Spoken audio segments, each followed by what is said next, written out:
One nice thing about success is seeing all your friends and family being so proud of you and your accomplishments.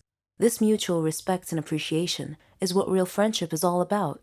My story is about success and friendship, and also when two friends become incompatible and no longer go hand in hand. My name is Sherry, and I'm 21 years old. I had a friend named Margot.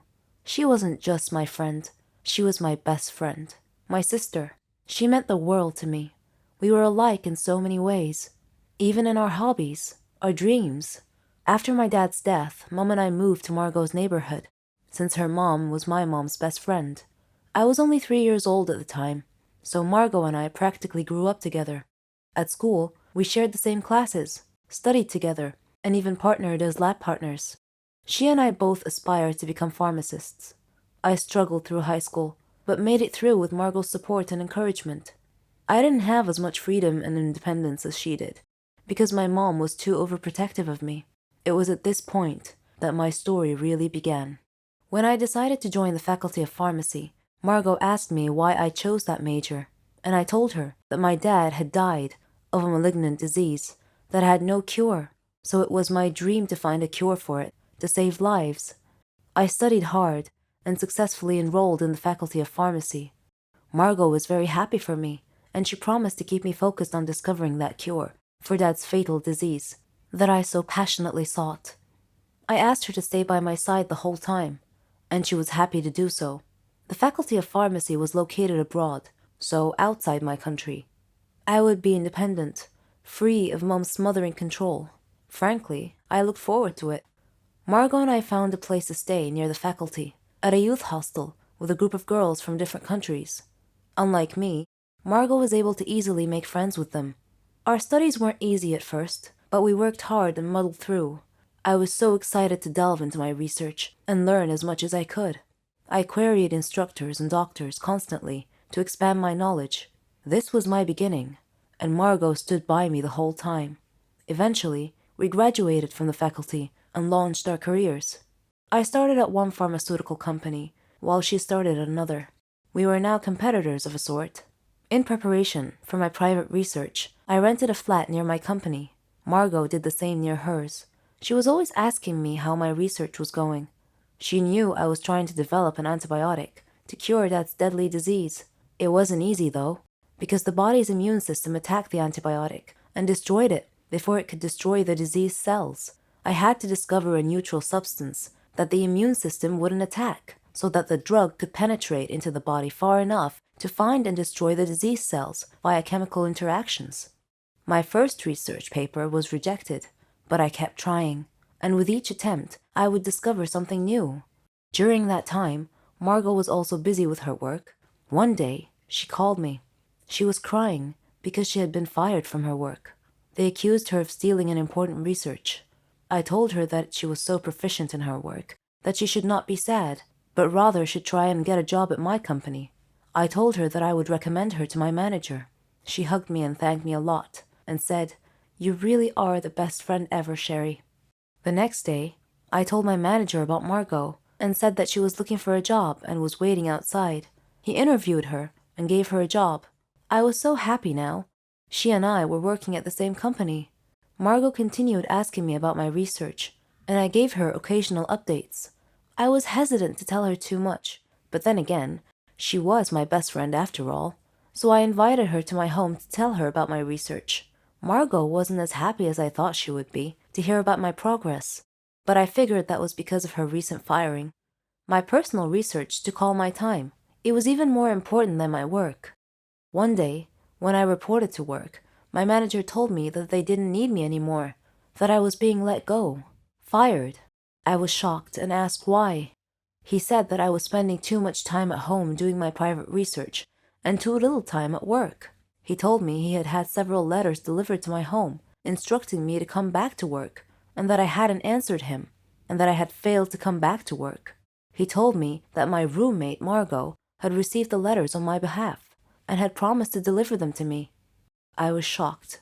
I told him that she never said anything. Returning home, I confronted Margot and asked why she didn't deliver my boss's letters to me. She acted so apologetic and said that she had received the letters but she had been so busy that she put them aside and forgotten about them. I forgave her, but I felt that she wasn't being completely honest with me. I brushed it off and told her that being fired would simply free up my time so I could spend more time on my private research. Days later, Margot called me and asked me to come celebrate with her. When I asked her what the occasion was, she said that she had gotten a promotion and taken my place at work, my former job. I was happy for her, but at the same time, I felt that there was something wrong with these circumstances, and that feeling seemed to be growing. Time passed, and my experiments finally met with success. I had succeeded in finding the drug that could destroy the diseased cells. I was over the moon. Dad would have been so proud of me. I called Margot and told her about my discovery, and she said, "Oh, Sherry, you did it! You discovered the cure!" I told her that I planned to present my research to another pharmaceutical company soon, one that was better than my previous one, the one that had fired me. She acted happy for me, but had a strange look on her face. Then I felt sleepy, and I said goodnight. She said she would be staying up for a while, so I just went to sleep. When I woke up the next morning, I found my research area in shambles, and my research data was missing. I woke Margot up and told her that someone had stolen my research last night. She said that's not possible.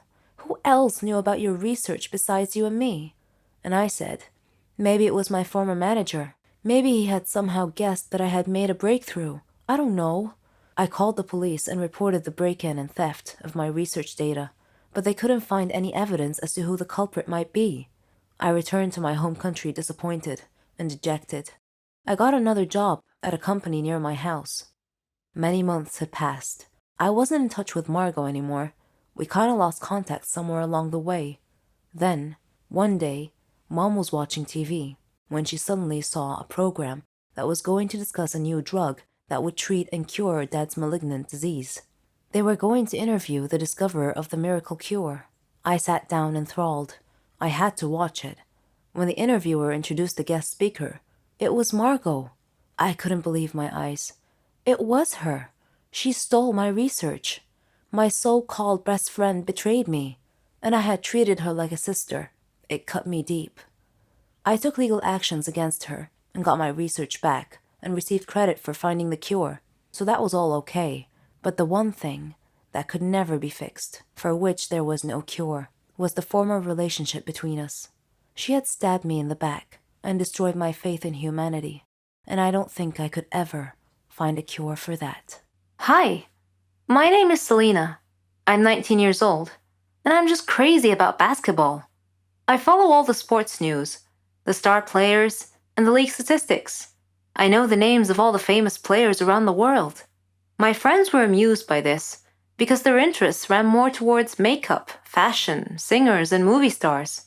I thought those girl things were just outright vain, shallow, frivolous, and downright silly to tell the truth.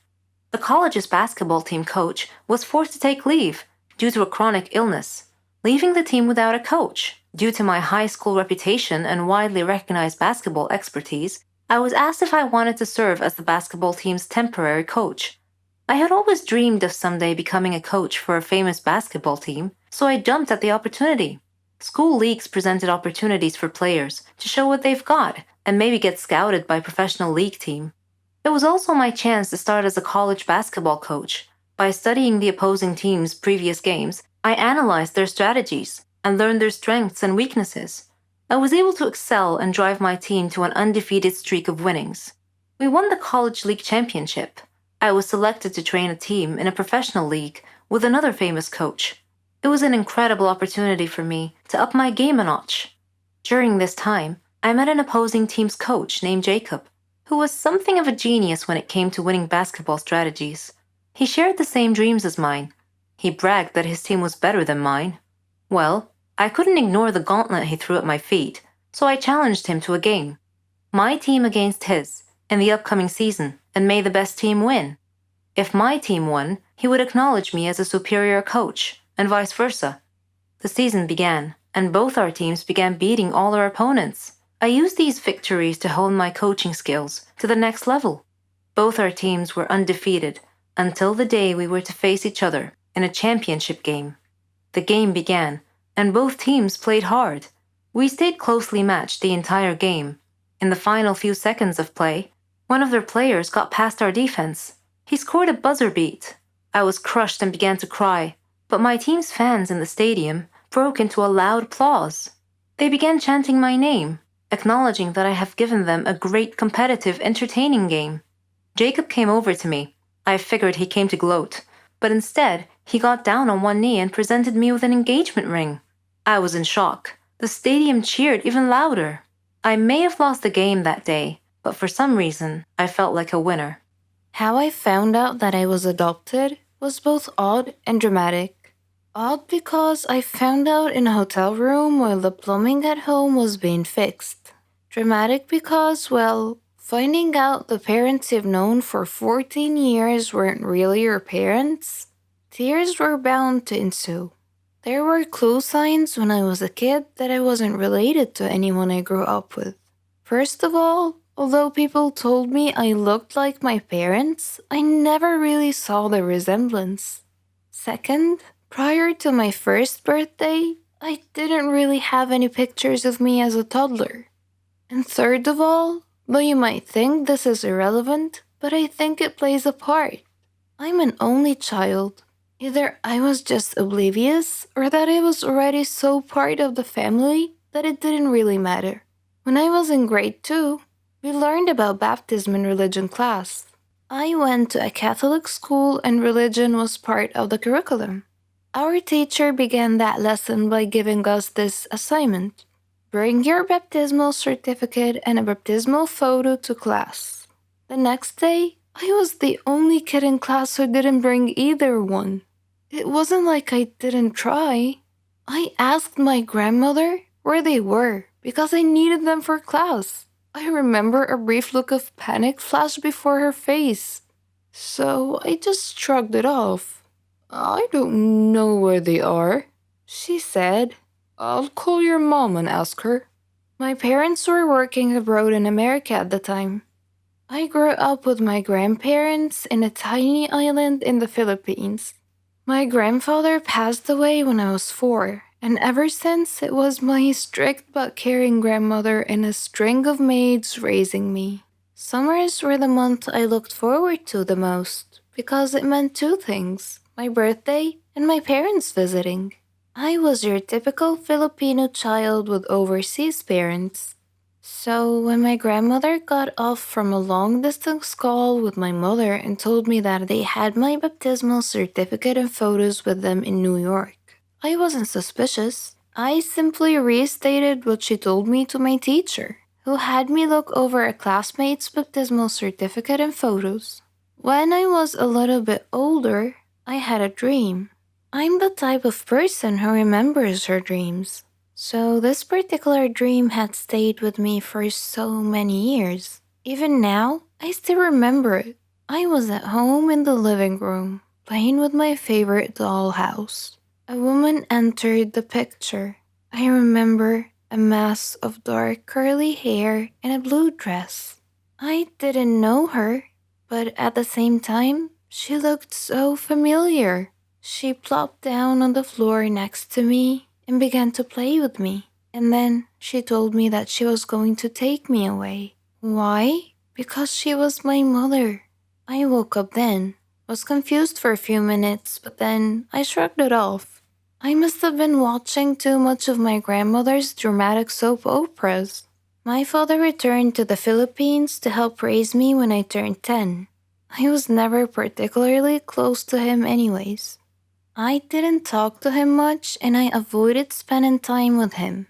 Looking back now, I realized that I gave him such a hard time when he was only trying to be a good dad. I have to admire him for never giving up. In those years, I slowly became a daddy's girl, and I still am. He's serious and strict, but has his funny moments. My mother remained in New York, but now tried her very best to visit twice a year rather than once. In 6th grade, again in religion class, we were taught that names were important. They gave us our identities. What did our names mean? How did our parents come to name us? We looked up our names in a dictionary. Mine meant woman of purity. Another definition said simple. That night, I asked my grandmother to call my mother long distance so I could ask her why she gave me my name. Why did you choose my name? I asked her, pencil poised on the page of my religion notebook, ready to take notes. Why did I choose your name? She repeated. Yeah, I replied. I looked up my name and it said woman of purity and simplicity. So why did you choose my name? She was silent for a moment before saying, I don't know. Let me call you back. We said goodbyes and we hung up. I thought that was odd, but I shrugged it off. It was no big deal. If you're still interested in how I found out I was adopted, or why did my mom choose my name, stay tuned for the second part. I don't really like Indian movies because the actors are always overreacting, and the movies are not logical at all. But this is just my personal opinion. However, I've discovered that there are stories stranger than Indian movies. Let me give you a real life example. I'll tell you a story about a young woman named Samantha. Samantha was a beautiful girl with blonde hair and green eyes. She lived with her grandmother after her parents died in a horrible car accident. The whole country read about it. She had many friends, and all the neighbors liked her. They considered her the most beautiful girl in town. Many had proposed to her, but she didn't care much for them. One day, Samantha was walking alone down the street after visiting one of her friends. Suddenly, she had an eerie feeling that someone was following her. She began running and crying for help. Her follower began running and stopped her. He was an ugly man, pointing a knife in her direction. He asked her to hand over her purse. She threw it at him and made a run for it. The man said wait and made to stop her, but another man appeared out of nowhere and punched the thief, who fell unconscious. The brave and good Samaritan picked up Samantha's purse and handed it to her. He was very handsome, with green eyes, soft hair, and an amazing smile. He escorted her back home, and she felt that he was her knight in shining armor. She went inside and hugged her grandmother tight, who was a little surprised but smiled. Samantha was so happy that she gently pulled her grandmother to her feet, and they whirled around and danced playfully. The very next day, she was surprised when she answered the doorbell. Steve, the tall, handsome man, was standing there, holding flowers. He proposed to her, and she said yes. Thus began their love story. Then one day, Samantha was standing in the kitchen preparing dinner. Steve and her grandmother were out, but they were supposed to be back soon. Samantha had everything ready, and she set the table. The house door opened, and Steve walked in. Samantha went to greet him, but she felt dizzy and fainted. Steve quickly took her to the hospital. The doctor congratulated Steve, saying that he was going to be a father. Steve was ecstatic, but Samantha was not. Instead, she was shocked and nervous. She said that she was too young to have kids, that she wasn't ready to be a mother. Steve was taken aback and said, "But why? Don't you want him?" Things were different from that point on. Samantha tried to get an abortion several times, but Steve was always stopping her. She couldn't accept it. She blamed Steve, but Steve couldn't understand her. In her 7th month of pregnancy, Samantha was with her grandmother at the supermarket when she saw a small boy run onto the road. Fearing he might get run over by a car, Samantha quickly pulled the boy off the road to safety. The boy's mother saw what happened and thanked Samantha, feeling so grateful and relieved. Samantha was crying at the moment and replied, "No need to thank me. I'm going to be a mother like you soon." For the first time, she was beginning to feel real affection for the baby. "Forgive me," she silently thought to herself. She tried to contact Steve many times to tell him that she had finally accepted. She was ready to become a mother, but he never responded. Finally, the day had come. Samantha went to the hospital to give birth. After the surgery, she was very tired. Nevertheless, when she woke up, she immediately asked for the baby. Her grandmother handed her the child. It was a daughter, and she was so beautiful. The nurse tried to take the baby out of her arms, but Samantha refused, wanting to hold her for as long as she could. The next day, Samantha heard a big commotion, and she had a feeling of dread that something bad had just happened. It was confirmed when she saw her grandmother's face. She asked what had happened, and her grandmother told her that a child was missing and had apparently been kidnapped. Samantha's pale face slowly pleaded, "Please don't tell me that it was my daughter." When her grandmother nodded, Samantha broke down and began crying and wailing in pain. The nurses tried to calm her down, and when she did, her grandmother came over to her and handed her a note. It had been found in her missing daughter's hospital crib. It was in Steve's handwriting. It simply said, "If you don't want her, I do." Then Samantha fainted. For many years, she tried finding her baby, but couldn't. Steve and her daughter had vanished into thin air. She felt as if time had stopped for her, but Steve didn't feel that way. He raised their daughter into a beautiful young woman. He named her Margot. Whenever Margot asked about her mother, Steve would always tell her that her mother was dead, but he often told her stories about her mother and how much he had loved her. Margot's intuition, however, told her that her father wasn't being completely honest with her and that he was hiding some big dark secret. One day, Steve fell ill unexpectedly. He called Margot to him and told her that he was very sick and felt that he was going to die soon. He said that he wanted to reveal a secret that he had long kept from her, that her mother was actually alive, and that her name was Samantha. He told her that he had kidnapped her from the hospital at birth because her mother did not want a child. He regretted it and asked Margot to forgive him. He gave her Samantha's address, and soon after, he died. After his death, Margot decided to go looking for her mother. I am Margot, and I am now standing at my mother's address. At her front door, I cannot predict my mother's reaction when she answers the door and I introduce myself as her daughter, but I'm going to hug her and tell her that I've missed her for so long. Our feelings are always hard to control. We are humans after all. Sometimes we do things we can't explain, just because we feel that way. I had a student named Daniel, a sweet and innocent child. I was prepared to do anything for him, but don't judge me just yet. First, let me tell you my story. My name is Jolene. I'm a 21-year-old math teacher at a primary school. I live with my sister and my mother. My house was next to the school where I work. I love teaching, and I like teaching the students in creative ways. They loved me, and I loved them. Daniel was a special student, though. Our story began at the start of the new year. It was the first day of school. I missed all my students over the summer break. I missed them so much that I stood by the door to welcome them back. Before I started my first lesson, Mr. Smith, the student affairs officer, knocked on the class door, with Daniel hiding behind his back. Mr. Smith greeted the class and asked them to greet Daniel, but Daniel was too shy and didn't move. So I went over to him to take him by the hand, but he pulled his hand away, which embarrassed Mr. Smith. I asked him to greet his classmates, so he went and he stood in front of the class and he said, "Hello, I am Daniel." Then he went and he sat at the very back of the class. He didn't talk much with the other kids. He didn't like to interact with anyone. Daniel always looked sad, and I thought to myself, he's only 8. What could possibly have made him that way? I tried to get close to him, but he resisted all my efforts. Sometimes he looked like he was hiding some big secret, and later on, I learned what it was. One night, when I was surfing the social media, I came across a horrible news story about a jealous husband killing his wife and another man right in front of his son. The child had been none other than my new student Daniel. Reading that sad story, I started understanding why Daniel was acting that way. I decided to try brightening his life a little. Every day, I would buy a small present and put it on his desk. At first, it had no effect, but slowly he came to love that. During break time, I would sit beside him, and we would share food together. I would get him involved in class activities.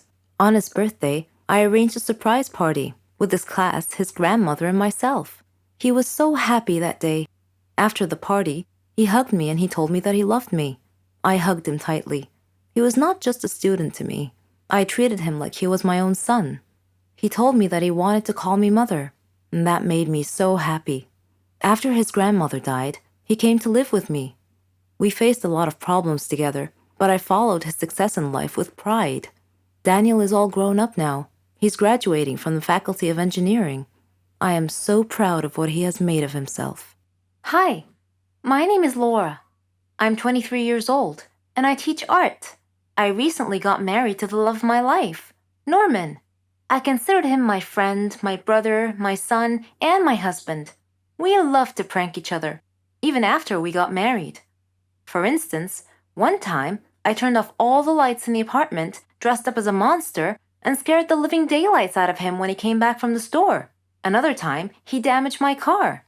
I put mayonnaise on his toast. I did worry sometimes that our jokes might go too far. I mean, he did get really mad at me once. He stopped talking to me for 2 days, even though I apologized profusely many times.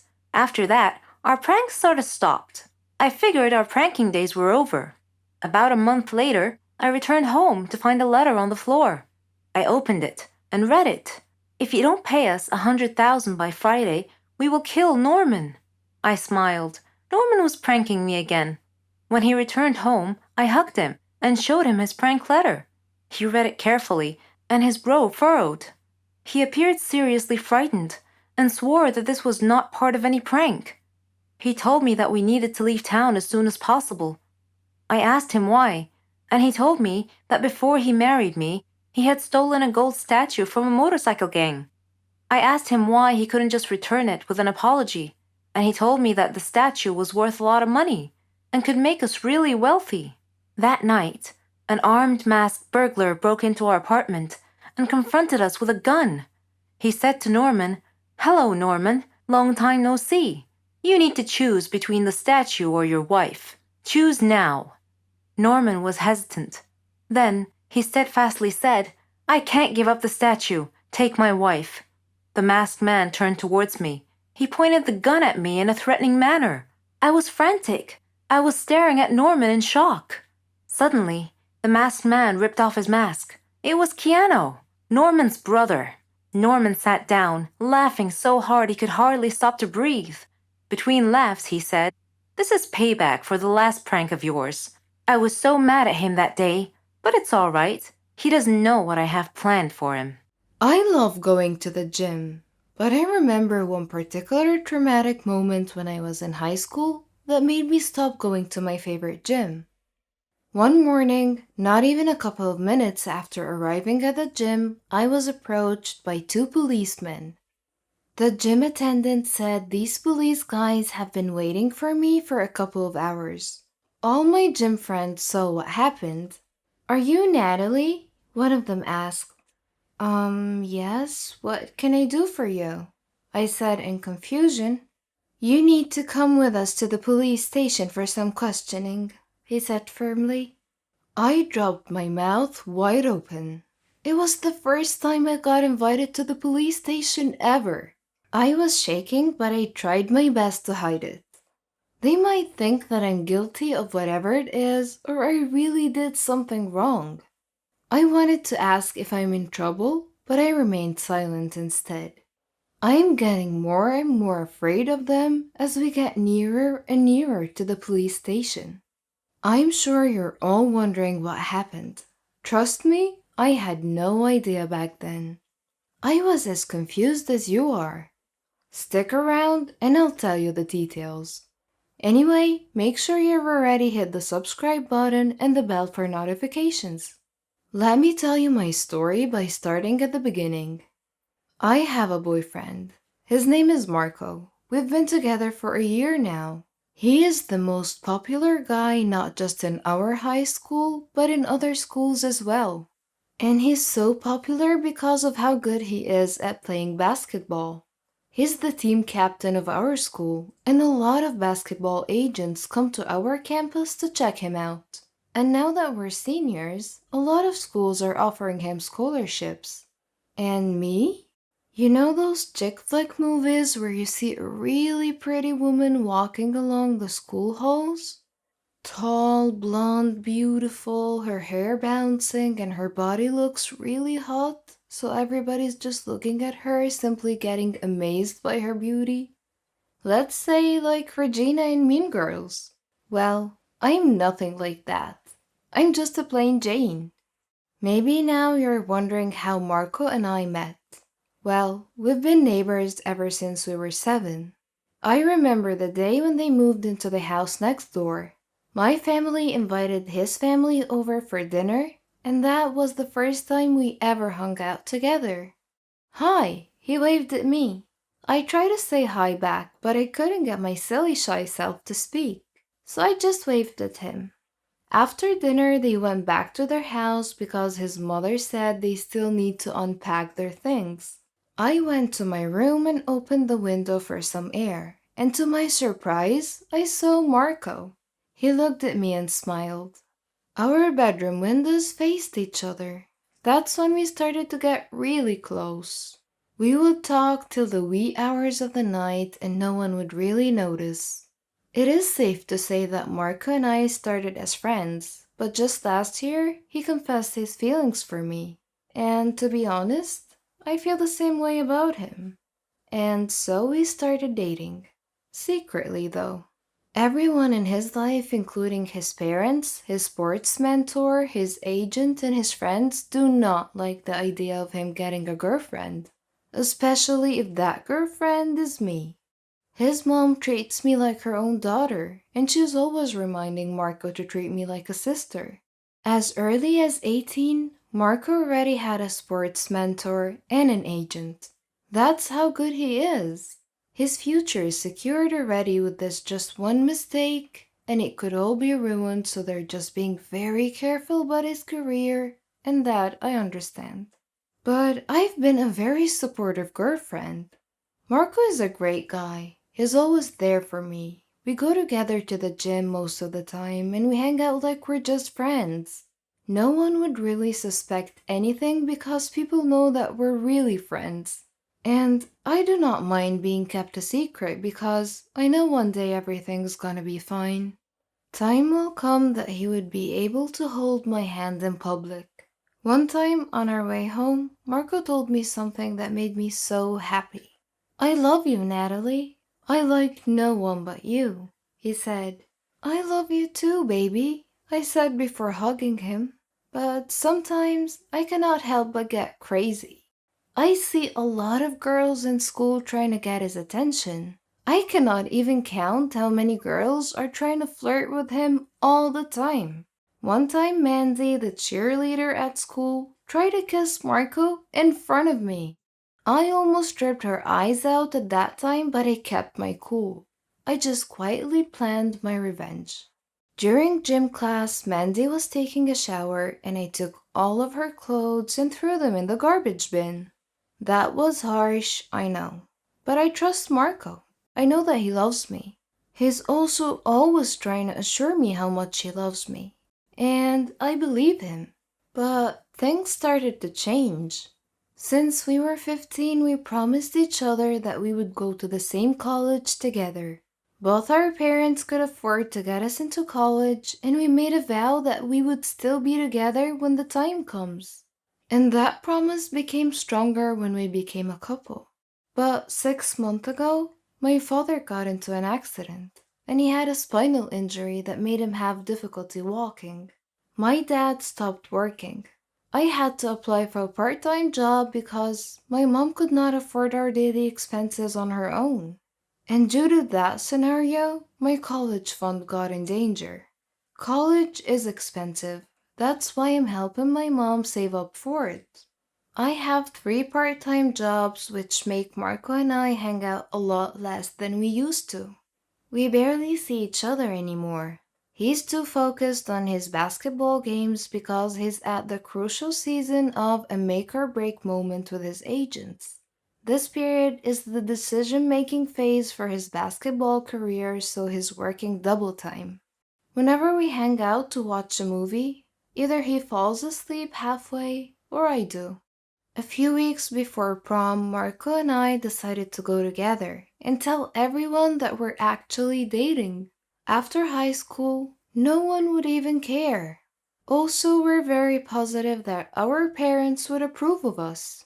One time while we were at dinner, he was holding my hand while we were discussing our future in college. Baby, have you decided what college you're gonna choose? I asked. He told me that he chose the most expensive college in his choices. And that got me upset. How can I go to that college? Even if I work twice as hard as I do now, I can never afford that one. That night, we had a fight. After that, our fights became more and more frequent. We rarely hang out, and when we did, we fought all the time. But I love him, and I know he's got a big game coming up. I don't want him to lose focus because of our fights, so I called him and said, "Okay, baby, good luck with your big game tomorrow." "Aw, I love you, baby. Go to the gym right now. I really miss you. And I want to meet you in our special place," he said. "There's an area at the gym where we always give each other a hug." I hurriedly went to the gym, but my mood was changed when I saw Mandy throwing herself at Marco again. I got so pissed. When I was near enough, I heard what she was asking Marco. "Can you be my prom date?" Marco was just trying to be nice, so he just smiled and said that he's not even sure if he would go to prom. "Of course he will," Mandy said. "I think I know what will change your mind." She tried to kiss him. Mandy tried kissing my boyfriend in front of me. I grabbed Mandy's hair and a big cat fight started. "Get off of me, you loser," she said. People at the gym managed to stop us, but my blood was still boiling. I was not thinking clear. I was just so freaking mad that I gave Mandy a big, solid punch in the face, but she dodged, and my fist landed on Marco's face. Next thing I know, I was at the principal's office. I almost got expelled, but I got into detention instead, making me miss one of my part-time jobs. When I reported to my part-time job at the coffee shop, my boss got really angry at me because it was an opening and I should have been there. And so he fired me. I tried to ask for a second chance, but he just yelled at me, so I just left. I wanted to cry, but it would do me no good. I went home and I gave my mom a super tight hug. I did not notice that we had a visitor. Apparently, it's the lawyer of Marco's family, and they're filing a restraining order against me. Marco was still in the hospital because I broke his nose. His parents and agent were so angry because of what happened. He would miss his big game. Although I'm sure that there would be a lot of chances for Marco, a missed chance is still a missed chance. I felt so bad. I went to my room. It's the only place where I could talk to Marco and apologize. But Marco was not there. Maybe he's still in the hospital. I don't know. I fell asleep, and after a couple of hours, I got up, wrote a note, and as I looked at Marco's window, I saw that it was closed. Maybe his mother did put up a curtain or something. I tried calling him, but my number was blocked. I also got blocked from all his social media. 4 days before prom is Marco's birthday. I really would like to see him and be able to greet him, but I have a restraining order, so I cannot exactly just come near him. I don't want to get arrested. That is not gonna look good on my college application. There would be a big party at Marco's house, and I really want to see him and be able to greet him, so maybe I would just sneak into his room. The night came, and there were a lot of popular kids in Marco's house. I wore a black hoodie like a criminal, and so far, I was successful. Nobody has seen me yet.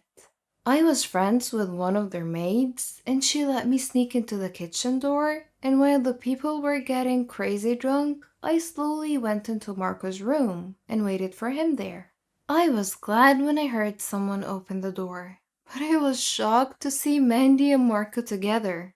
I'm not sure if he was drunk or drugged or whatever, but I'm sure that it was not the Marco that I know. Nonetheless, it hurt. And stupid me, I hid under his bed. While they were having their passionate moment, I was there. I heard everything. When the coast was finally clear, I snuck out of that house, went home, went straight to my room, and bawled my eyes out until I fell asleep.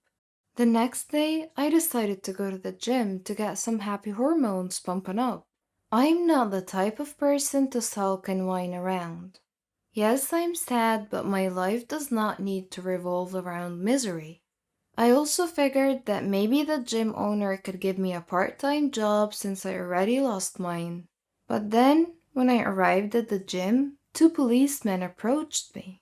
The ones I was telling you about at the beginning of my story. They asked me a few questions about my whereabouts the night of Marco's birthday, but I refused to answer because I knew I could get arrested for violating my restraining order. I would like to answer when my lawyer is present, I said. The next day, my mother accompanied me with my cousin, who's a lawyer, and she helped me answer the questions where it would not compromise any legal issues whatsoever. I started wondering why I feel like they're making too much of a big deal out of this restraining order. But then I was struck to my very core to find out that Mandy was dead. Her body was found lifeless floating on the surface of Marco's pool. The mental images of Marco and Mandy together kept flashing through my head, so I unconsciously yelled, "Stop!" My lawyer said that they consider me as one of the suspects because few people, including the maid, testified that they saw me sneak into Marco's room that night despite the restraining order. But I didn't do anything, I swear. They advised me to stay inside our house and not go anywhere, even at school, as long as the case has not been sorted out. A few hours later, I was in my room, and I saw Marco opening his curtain, and he was signaling to me as if asking for help. Then I heard 3 gunshots. I saw blood on his window. "Marco!" I screamed in disbelief. I hurriedly went downstairs and I saw the police and an ambulance. I asked my mom what happened, but she was speechless about the scenario. I went outside and my mom was not able to stop me. I ran inside Marco's house where his parents saw me. The police tried to stop me, but his parents signaled to the police that it was okay. I tried to go into Marco's room. The moment he saw me, he gave me the biggest and tightest hug ever. I saw his agent dead, and the police carrying the body away from Marco's room. Marco was shaking. I waited for a couple of hours before we could talk. We were having coffee, both covered in blankets, outside at their porch, and he started telling me what happened. "Listen, I'm really sorry that I got with Mandy. I was drugged," he said. He told me that he figured out his agent was a double agent. That man was just trying to ruin his career because he's actually the agent and the father of the basketball superstar of our rival school. His agent accidentally killed Mandy when she did not agree with the plan of blackmailing Marco with his private pictures. Mandy destroyed her phone where the scandal was, and the agent started strangling Mandy till they fell into the pool. She didn't know how to swim, and the agent just left her there to drown. I felt so bad about what happened to Mandy. But on the bright side, the agent paid with his own life. Marco figured it all out because he would not let me go to jail. When the agent knew that Marco already knew the truth, he pulled out a gun. But Marco was able to alert his parents to call the police. Marco also explained to his parents that I'm his girlfriend and not a crazy stalker. We're just hiding it because we don't want anyone to get upset given what's at stake about his career. His mother apologized to me and asked if we could leave the past behind. And all I said back was, "Of course." The following night, we all had dinner together. Marco's family, my family, just like old times. And they officially accepted me as his girlfriend. Also, they've legally lifted the restraining order. Prom night came. Marco and I had the time of our lives. He introduced me to his friends and teammates as his girlfriend, and that made me so happy. We danced all night and made sure that we created great last high school memories. We ended the night passionately. Well, you know what happens during prom nights. And I do not have a single regret about giving it to Marco. The next day, we went to our favorite coffee shop, and we had a long talk. We decided to break up. He obviously had a great future in basketball waiting for him, and he does not need me to slow him down. Someday, if we're really meant to be together, I'm sure love will find its way to bring us back together. But for now, let's be realistic.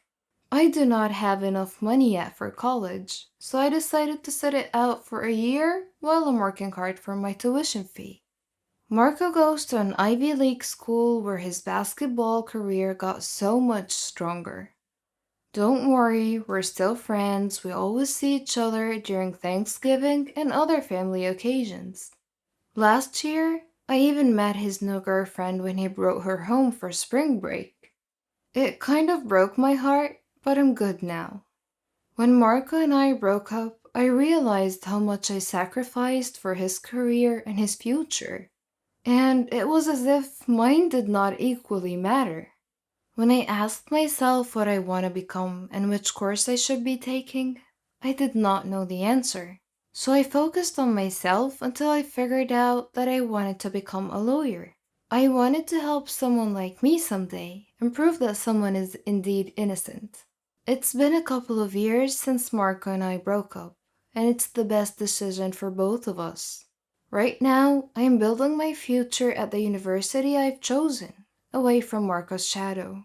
I also became a member of Alpha Kappa, the most popular sorority at the campus, and I'm making the most out of college, just like I wanted to. You know, sometimes the truth is even stranger than fiction, especially if you had a dark secret in your life that would put you in danger if it were exposed. Such was my case, and this is my story. My name is Charlotte, and I'm 17 years old. I live with my mom. My dad passed away before I was born, so my mom had to raise me all by herself. My mom knew everything about me, my school studies, my friends. She had certain rules that I was supposed to follow, like eating outdoors was forbidden, and I can't be friends with someone unless she knew everything about them first, and so on. I thought these rules were somewhat paranoid, and I asked her why she placed such restrictions on making friends. Her reply was simply that you can't trust anyone nowadays. But that wasn't a very satisfying answer. And when I asked her what it meant, she didn't say anything further. As I was growing up, these rules mystified me even more, and I couldn't help but wonder if they had anything to do with my father, whom I knew nothing about. Mom always said he was a troublemaker, and she told me that everything would be clear to me in time. One holiday, I joined a new band. We held a lot of concerts. It was the best. I was good at playing music and singing. When we went camping, we met some students from other countries. We made a lot of new friends and had fun together. We even had a chance to increase our band's fame and reputation. After our first performance at camp, an Asian girl approached me. She hugged me, saying, "Charlotte, I missed you a lot." Taken aback, I asked, "Do I know you?" She surprised me again by saying, "Don't you recognize me? I'm Mary, your friend." I smiled and replied, "You must be mistaken. I don't know you."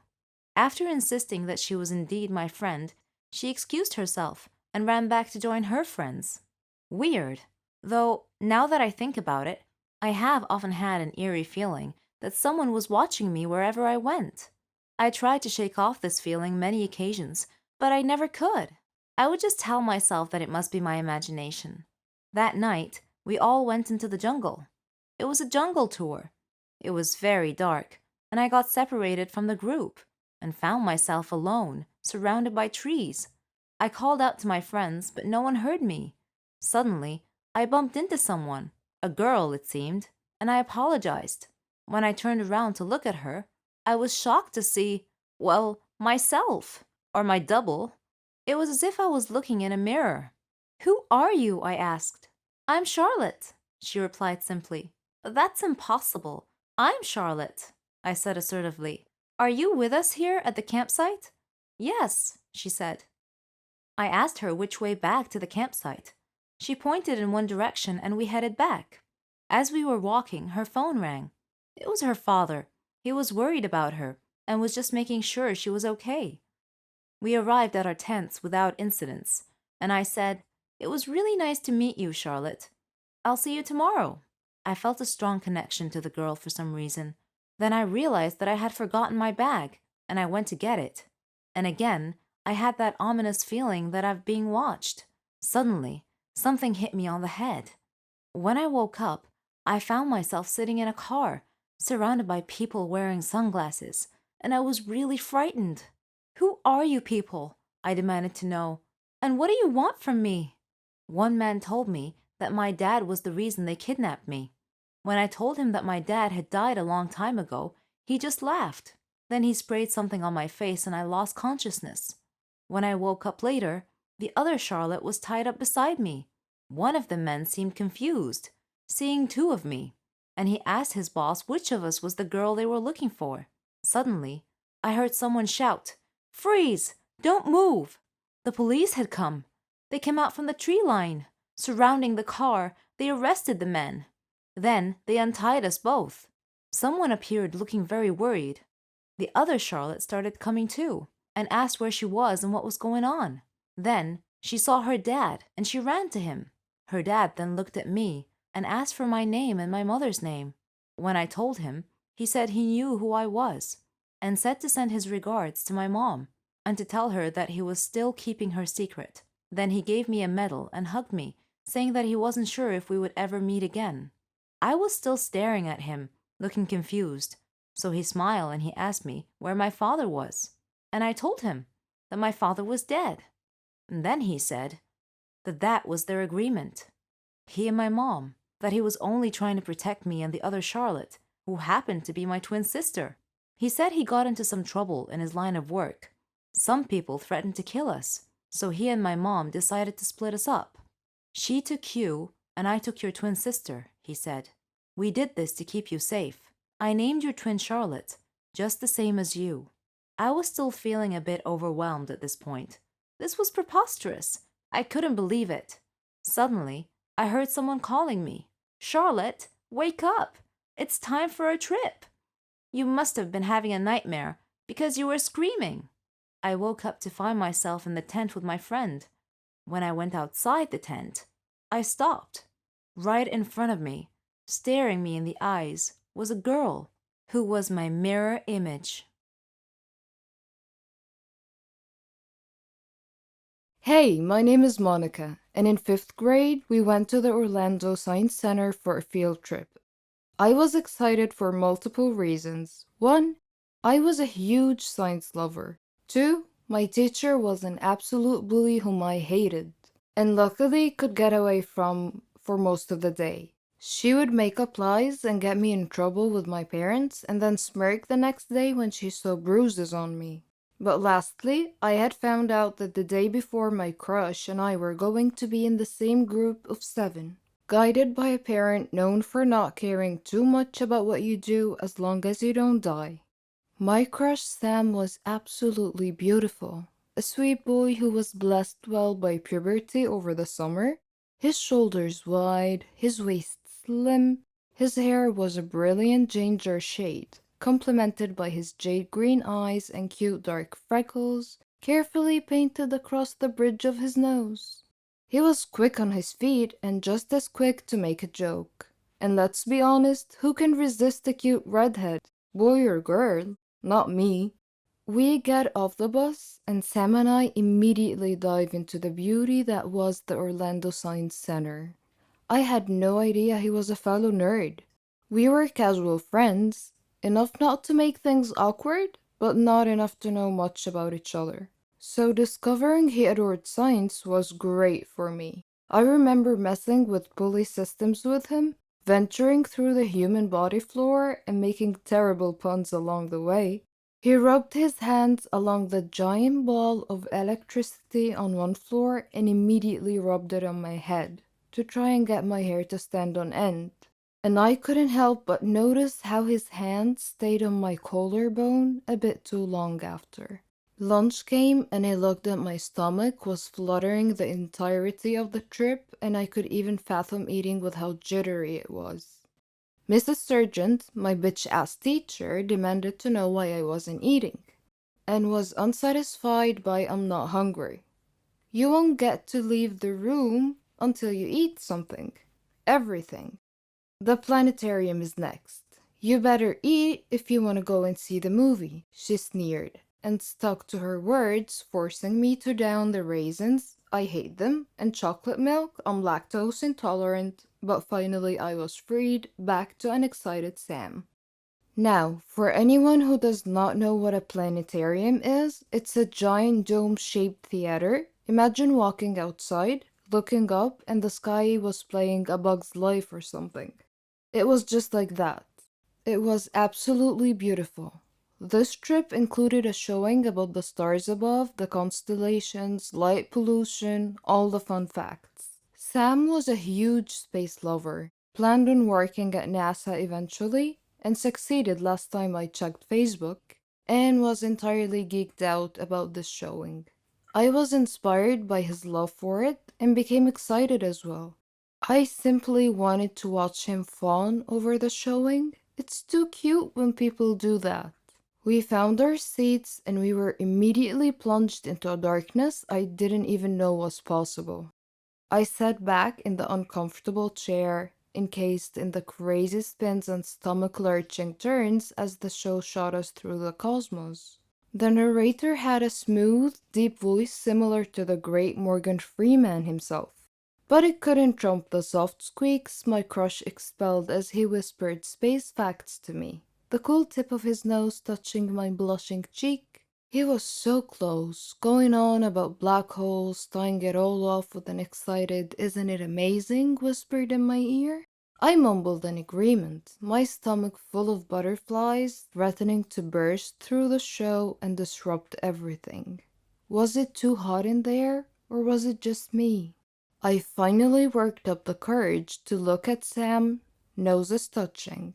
The scene around us lit with thousands of stars, gently illuminating his face, yet reflecting brilliantly in his eyes. After a moment he whispered, "I think it's beautiful."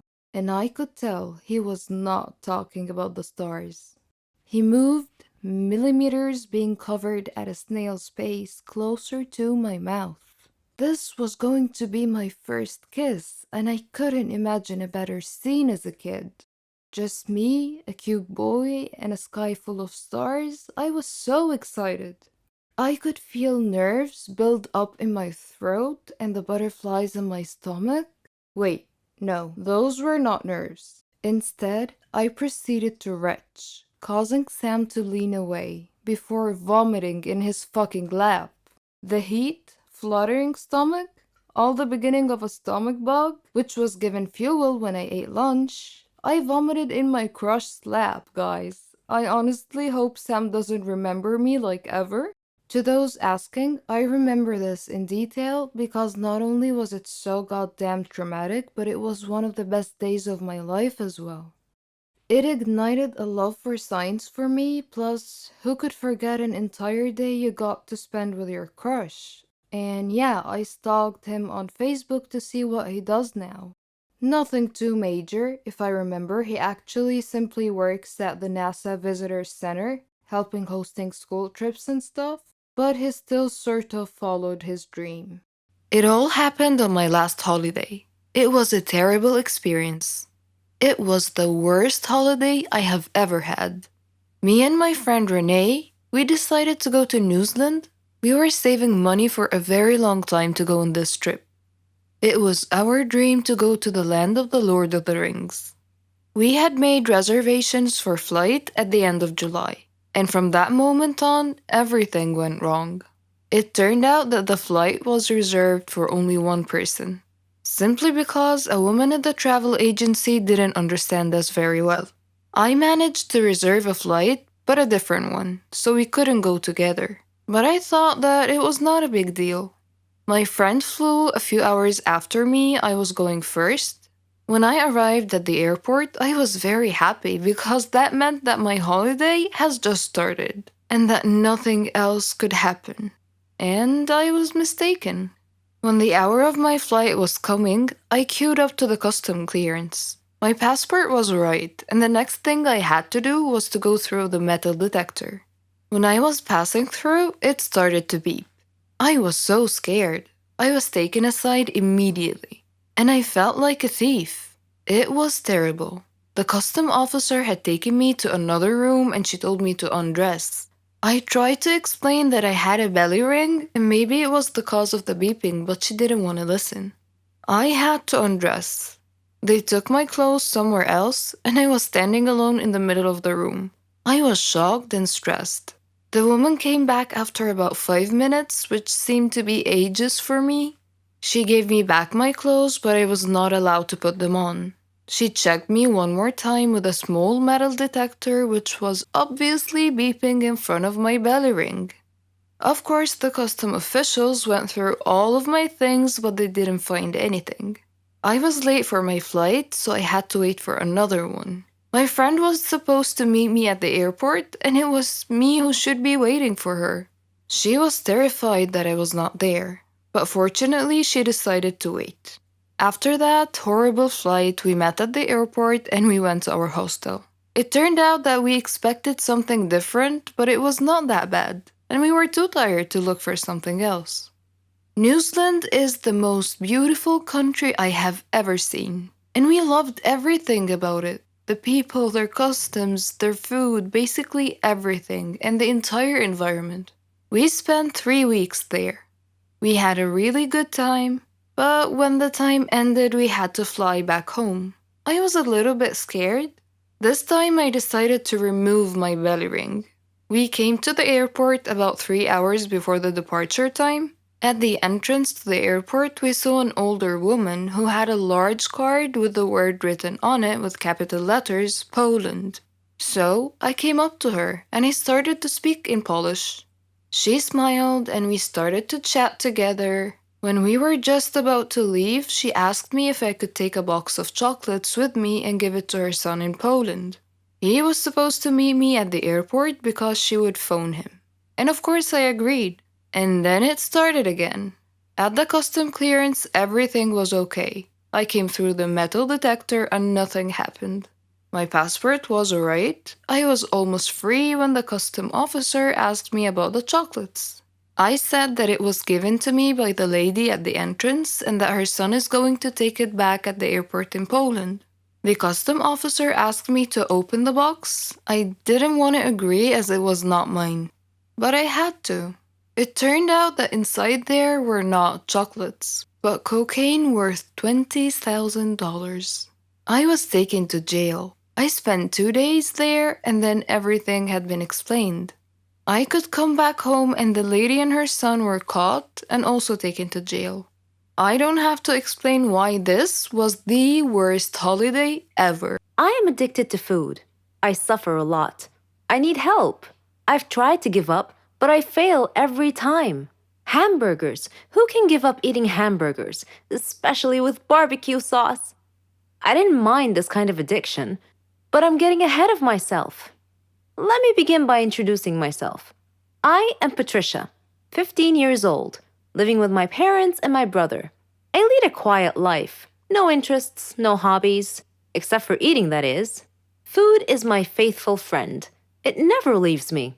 It is my partner, my soulmate. But having food as your soulmate has insidious side effects. A dark side, if you will. It denies me a healthy life, robs me of the energy to play, and causes me to sleep excessively. I would much rather stay at home with a bag of potato chips than go out and exercise. My soulmate ultimately betrayed me, though, last Thanksgiving at my granny's home. She lives in a state nearby. Granny was a clever doctor and an excellent cook at that. She could conjure up something really delicious. On that day, she had prepared barbecue turkey with nuts and other secret recipe ingredients. The taste was so great, as if it had descended from heaven itself. I felt like I was fighting a food war, and I had to win at all costs. I ate and ate and ate. I don't know why, but I just couldn't control myself. I attacked that turkey like it was the last on the planet. But every culinary war with a worthy adversary, such as the barbecued turkey, has its own unique type of casualties. Suddenly, I found myself unable to breathe. I fell to my knees and passed out. The turkey had won. I woke up later in the hospital, though, still clinging to an unfinished turkey leg. The doctor told me that I was gaining way too much weight. He said that I should be put on a diet. Diet? Man, how I hated that word. It hung over my head like the sword of Damocles. It meant depriving me of my passion, my reason for living. I considered eating vegetables in small amounts to be the worst form of cruel and unusual punishment, the worst form of torture imaginable. Imagine thinking of a wonderful, greasy, cheese-laden pizza with all the toppings and then suddenly opening your eyes to find a healthy green salad bowl. But I had reached a turning point in life. One day, my brother was playing on the street, while I was sitting at home gazing longingly at a tempting piece of cheesecake, just sitting there, taunting, daring me to eat it. I struggled mightily to resist the urge, but in the end I succumbed and wolfed it down like a starving animal. Shortly afterwards, I began feeling dizzy, but I was unable to call for help this time, and then I passed out again. I was taken to the hospital. While lying in the hospital bed, half conscious, I overheard the doctor say to someone, "She needs to stop eating or it will be the death of her." I thought to myself, whoa, death? So I made up my mind right then, right there. I resolved to fight a new war, a war against my appetite. On our way back home, I told my father that I wanted to see a nutritionist. He was delighted to hear that. Later, at the clinic, the doctor welcomed us in. She told me how to overcome my eating fetish. She gave me a strict diet regimen with a schedule full of healthy meals. I kept telling myself that winning this war was possible. I simply had to be patient and persevere. I stuck to the strict diet and did some physical workouts. My parents supported me wholeheartedly. I was enthusiastic. I can totally do this. A week passed quickly, and I eagerly visited the doctor to receive some good news. When the doctor weighed me and told me that my weight hadn't changed at all, I was crestfallen. She looked at me and asked me, how was this possible? I told her I didn't know, because I was following her diet thoroughly, though it did require a tremendous effort on my part. Another week passed, and again I went to the doctor. The results were the same. She said to me, "Patricia, are you sure you're following the diet I prescribed for you?" I said yes. She sat there wondering. Then she told me with a puzzled look on her face, "It's odd, but your weight is increasing, not decreasing." This unexpected piece of news mystified me. Another week passed. No change. The doctor was nonplussed. I returned home with a dejected look on my face. My father asked me what was wrong. When I told him, he laughed. Do you believe that? My father actually laughed at my predicament. I was furious. He gestured an apology with his hand and then told me that it was my own fault. I was puzzled. What are you talking about? He told me that I had been sleepwalking to the refrigerator every night and eating everything in sight. I was taken aback. I couldn't believe it. "Stop acting like you didn't know it," he said. "You must have been awake." I replied, "No, Father, I'm not acting. I was truly unaware that I've been sleepwalking and eating in my sleep. But now that we've finally solved the mystery of the increasing weight, we returned to the doctor with this new information and told her the situation. She laughed and told me that my discipline had denied my body the food it craved, but my brain had refused to cooperate and had overridden my will by urging me to eat in a subconscious state. She told me not to worry, though, that she could treat that. Armed with this knowledge and her support, and the support of my family, I felt that I could finally win this war. He was a dream, the future, or so I thought. But my love was cursed right from the start. Sounds a bit confusing, right? Let me explain. But first, I should probably introduce myself. I'm Carolyn. I was a dreamer. I dreamed of a good, warm, stable, successful life. I wanted a good job, and I wanted to travel around the world a bit with Helen. She was my best friend. We virtually shared the same dreams, and hobbies, and interests, and lifestyles. We've been friends since we were kids. People often thought that we were sisters. I did too, in fact. She even got jealous if anyone tried to get close to me. Every day, Helen and I worked a little more towards our dreams. Once, when Helen and I were traveling with some of our friends, we had a problem with the hostess on the plane. A gentleman intervened and cleverly solved our problems. His name was Danny. I liked him. A lot. I thought about him often, but whenever I talked to Helen about him, she told me that he was not as amazing as I seemed to think he was. Coincidentally, I met him again at a party of a mutual friend. We talked together till daylight. I told Helen about our encounter, and she expressed her wishes that my love story would have a happy ending. I similarly told her that I hoped she would find the love of her life someday too. Everything would be okay, we figured. Then, one day, I received a letter in our mailbox. It was in weird handwriting, as if the writer had written it with a trembling hand. I opened it curiously. It said that my love for Danny would become a curse if I didn't give him up and get him out of my life. What nonsense, I thought. Whose idea of a silly joke was this?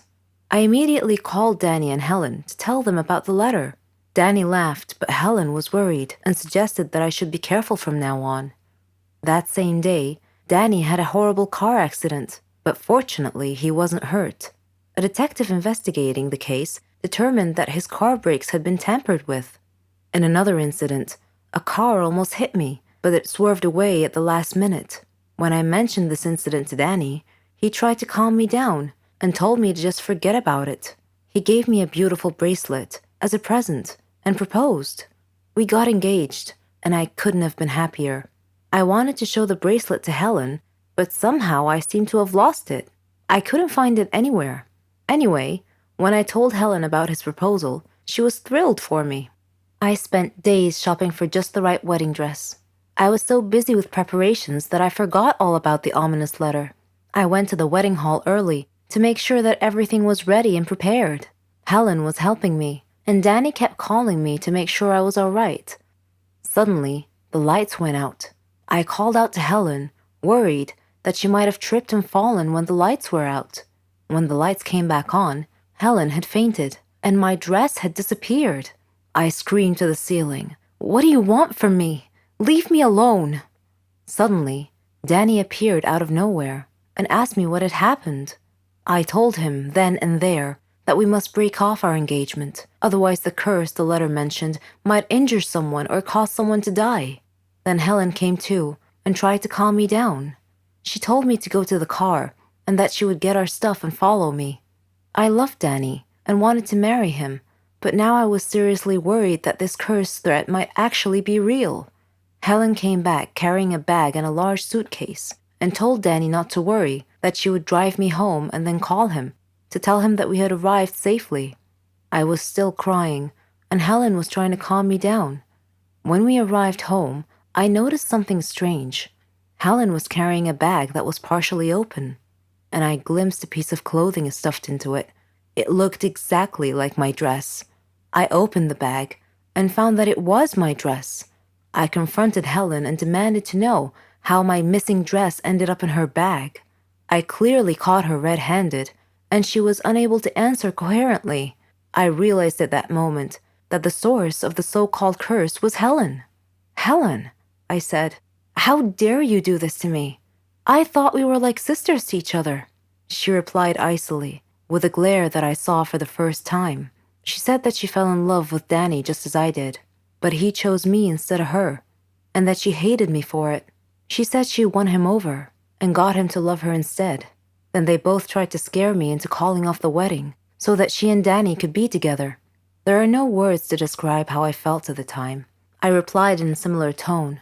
I told her that I don't ever want to see her again, or Danny. Neither of them mattered anymore. I never did see Helen or Danny after that day. I'm on a Caribbean island now, sipping on a cocktail. I read in the paper that Danny and Helen had announced their engagement. I'm thinking about what wedding present I should give them as a surprise. I think the person who invented horror movies must have had real psychological problems.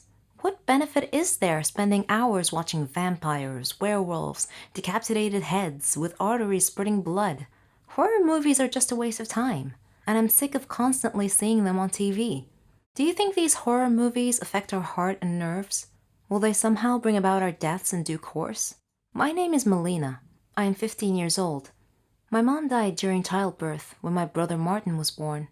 It was my responsibility to take care of him. My friends called me Melina the Horrible because I really hated horror movies. Even if they only had a smattering of corpses, scary monsters, an insane madman wearing masks and stabbing people at random acts of cruelty. Creators of these movies had to be deranged. We really don't need those kinds of movies. There's enough cruelty and misery in the real world as it is. They did humanity no favor. My friends all made fun of me. They said I was just a coward. But that wasn't it. They just don't get it. It was impossible for them to change my mind, though, but they never stopped trying. Then, one day, I had to face a horror that was all too real. Before that day, I was preparing to submit a drawing for the school exhibition. I had worked on that drawing for more than 2 years. I wanted to win the Best Artist Award of the year. It was on this fateful day, after I had finished my masterpiece, that my nightmare unfolded right before my eyes. I woke up to the sound of my alarm clock. I had overslept an hour and was late for school. I grabbed a shirt that I had washed the night before, but it was still all wet. I tried to iron it, but I burned a hole in it instead because I was in such a hurry. I was literally running out of time, so I grabbed a t-shirt instead. I packed some breakfast in a bag, took my drawing, and ran to school. I was so focused on rushing to school that I didn't notice the mud pile up ahead, or the car coming from the side road, until it drove right through the puddle and splashed muddy water all over me. Well, at least my drawing was safe. Finally, I got to school, but the outside door was locked, and I couldn't get in. Frantic, I knocked on the door, and the school security guard looked at me through the small hole in the door. I told him that I was late for the exhibition and needed to get in quick. He looked at me with suspicion, but thankfully he opened the door. The principal was standing there with him, eyeing me through her thick glasses and asking me why I was so late. I told her that I was running late for the art exhibition and that I couldn't speak now, but that I would come to her office afterwards and fully explain myself. Without a moment to lose, I headed towards my classroom. Suddenly, I heard a sound as if the herd of elephants were coming my way.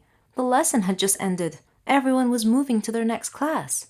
I was like a pebble tossed in stormy seas, jostled right and left. Then the flood hit my drawing, carrying it downstream only to fall on the floor and get trampled on. I watched in shock as the whole disaster happened. I spent the rest of the school day sitting quietly at my desk. I didn't do any classwork, didn't feel like talking to anyone either. At the end of the day, after all the students had gone home, I was sitting alone in the schoolyard, watching the sunset. The guard told me that I needed to go home because he had to lock up. So, I got up and started walking.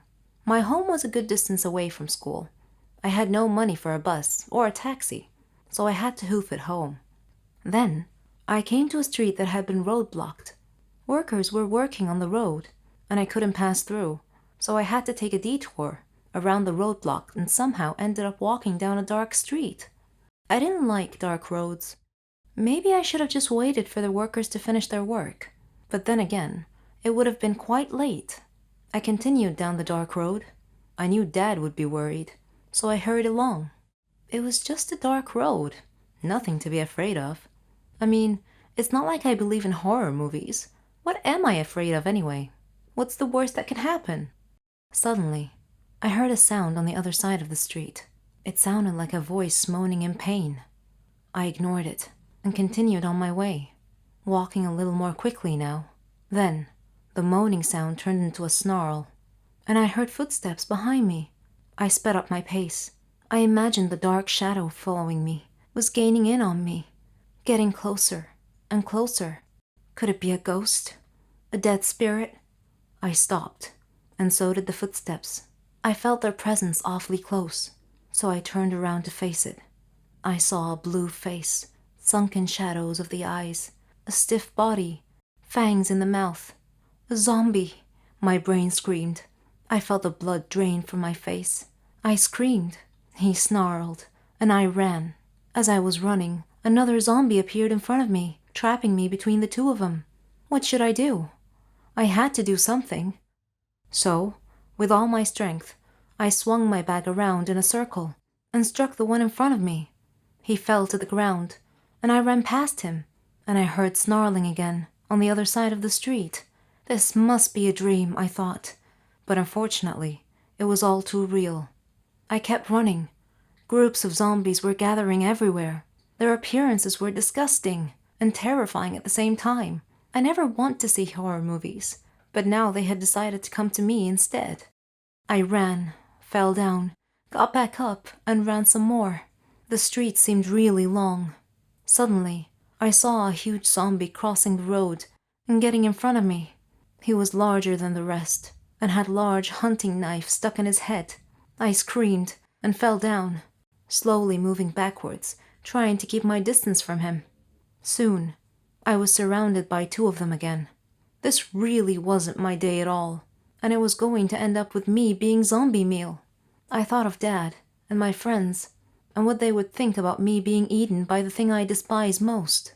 Zombies broke out through the hedges and surrounded me. The big zombie pulled the knife out of his head and prepared to stab me, but I made the heroic effort and grabbed the knife from his hand and stabbed him with it instead. But the knife crumbled. It was paper, and unexpectedly, all the zombies gathered round and removed their faces, and all my friends shouted, "Happy Halloween!" I was angry and mortified, and relieved. They praised me for my courage and apologized for pranking me. They had told passers-by to avoid this dark street so that they could pull their prank. They even enlisted some volunteers to help them with the prank. I was still in mild shock, waiting for my breathing and heartbeat rates to return to normal. To comfort me, they presented me with a zombie doll as a memento of this night. After I finally got home, I told Dad about the whole thing, and he rolled over the floor laughing. I was so glad this day was over. I was right. None of it was real. Just that second, something made me glance at the zombie doll, and it turned its head to stare at me. I don't know where to begin. I don't want to live alone. I'm fed up. I need someone to talk to laugh with, to play with.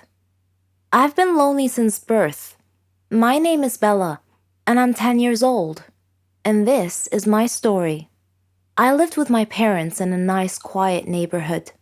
My father was an engineer, and my mother was a housewife.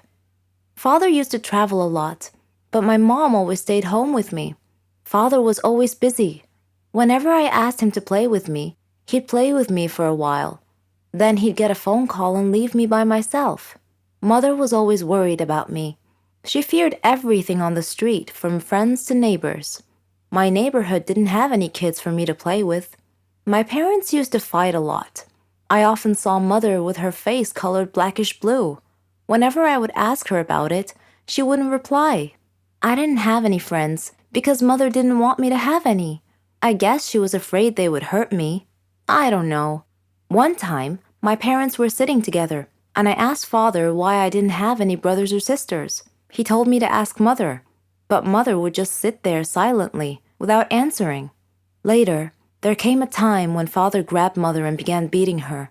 I tried to pull him away from her, screaming, "Leave her alone! Let her go!" He slapped me hard, and I fell down. The last thing I heard before I lost consciousness was my mom screaming. I woke up later in the hospital to see my mom crying. She asked me if I was okay, and I nodded. When we returned home, my father wasn't there. I asked Mom where he was, but she simply said that he left on a very long business trip. I was feeling a little sad, but Mom surprised me with a doll. This was the first time that Mom had ever given me a doll. She said that doll would be like my little sister.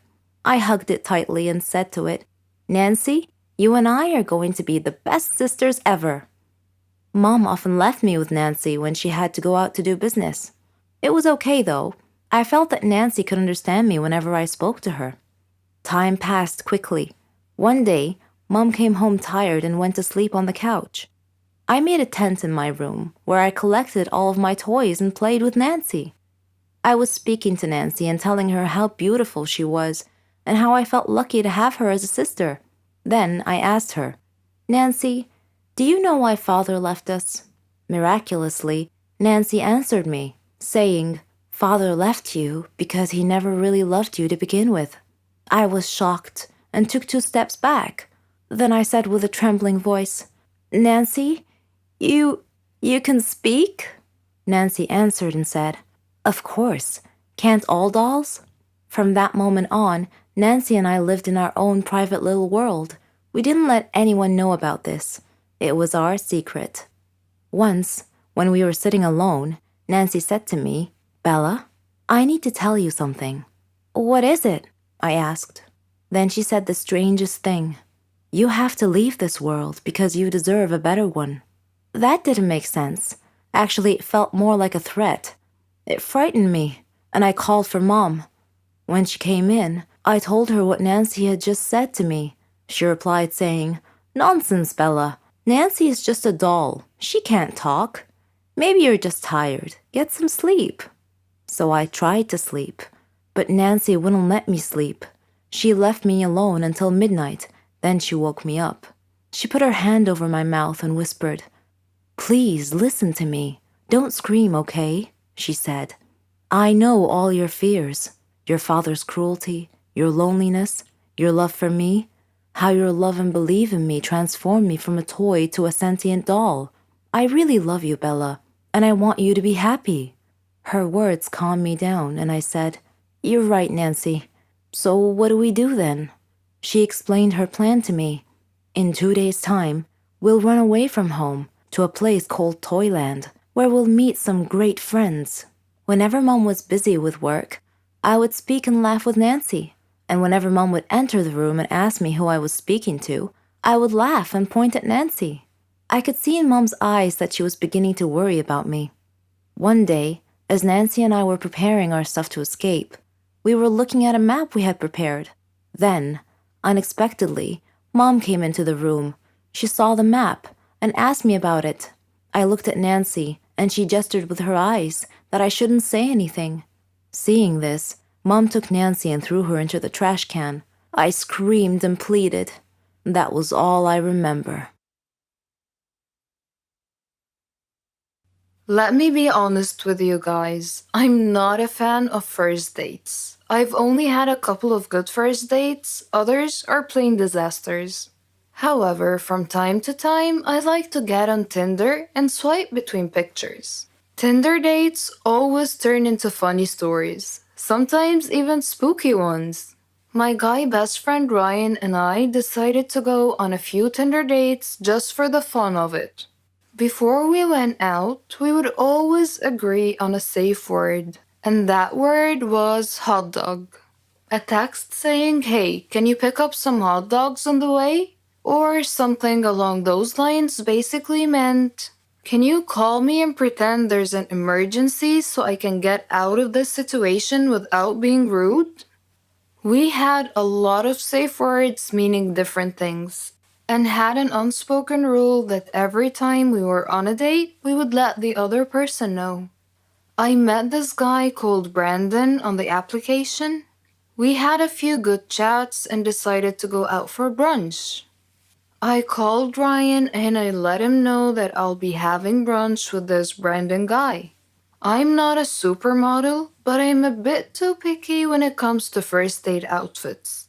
I dived into my closet and decided to wear a bright pink off-shoulders blouse and a tiny little white skirt. And of course, my signature mermaid hue high heels. Brandon texted me saying he knows of a nice Italian restaurant. Despite the fact that we were going out for brunch, I somehow agreed to Italian. The guy comes to pick me up for our brunch date. He looks nice with lots of black on. He says he needs to make a stop along the way. I couldn't really seem to disagree. I mean, he clearly forgot to buy me flowers. So I say it's fine and he can make a stop along the way.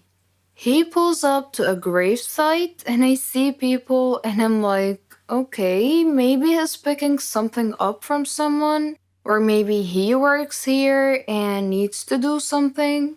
What was really going through my mind though is what the heck is he doing and why is he bringing me to a gravesite on a first date?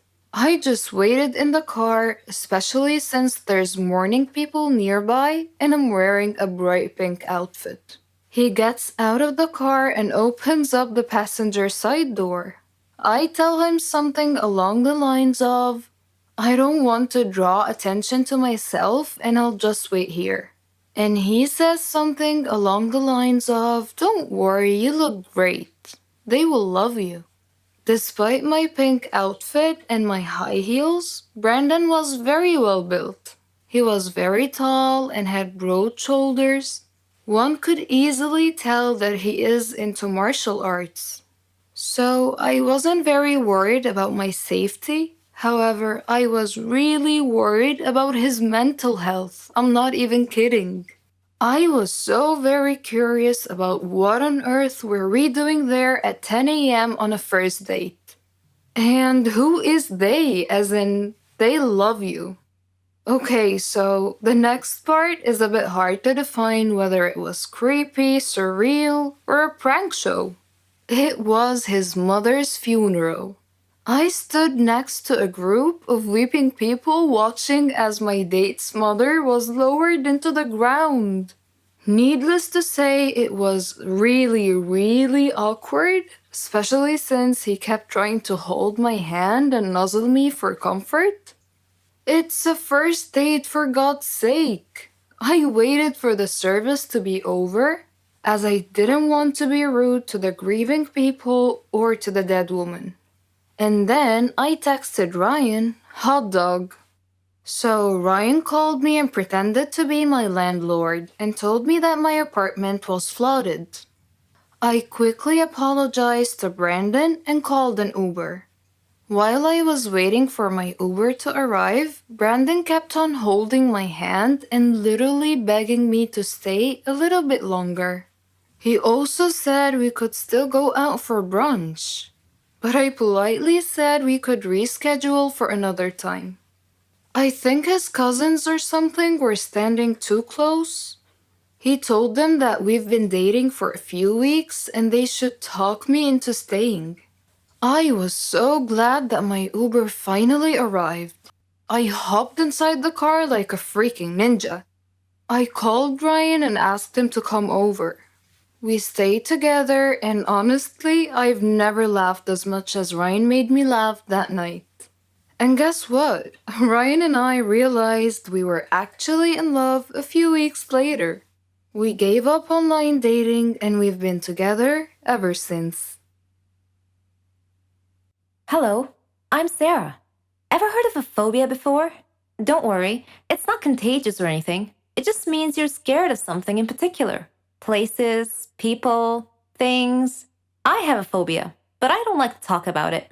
And I definitely don't want to be seen in that state. I was in my second year at college. I had been very busy that semester because we had a lot of assignments, and it was fine. I mean, I liked studying and completing tasks, but I was never a nerd or a geek. No. I like to dress nicely too. I have my own fashion and style. It wasn't easy making friends though. There were two types of people at my school. Smart nerds who couldn't care less how they dress, and complete airheads who dressed nice. I didn't fit in either one of those groups, so I basically kept to myself until one day I got assigned to do a task with a girl and a boy, Jane and Kyle. They didn't look nerdy at all, and I thought to myself, oh great, looks like I'll be doing all the work. But when we started talking about the project, they didn't just sit there or toss ridiculous retorts. All three of us were having an actual conversation about the topic. I was so thrilled. It finally seemed like I belonged somewhere.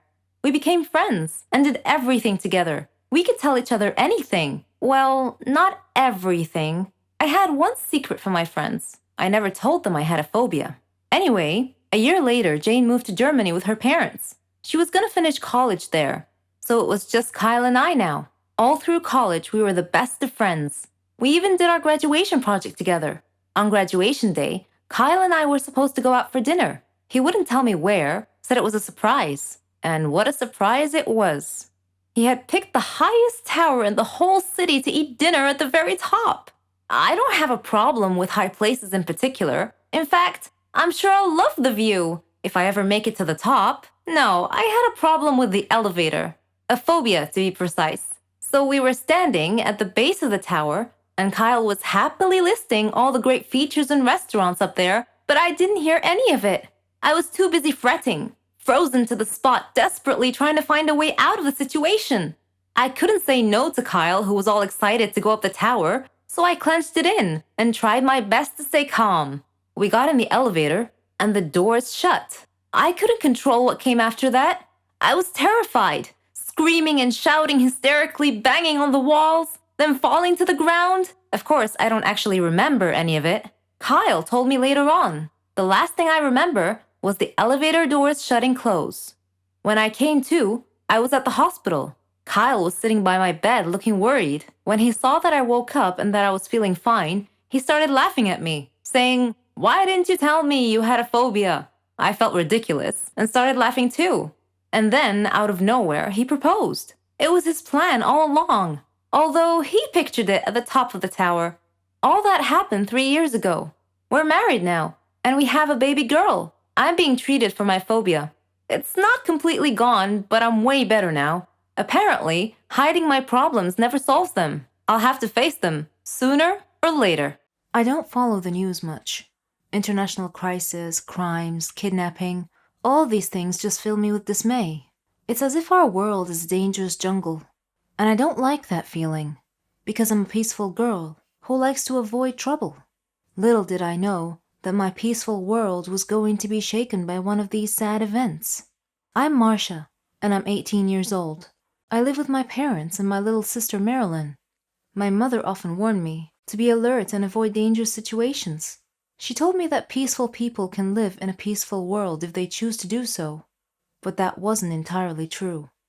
I was at a friend's birthday party once, and we were laughing, eating, playing, and having a great time.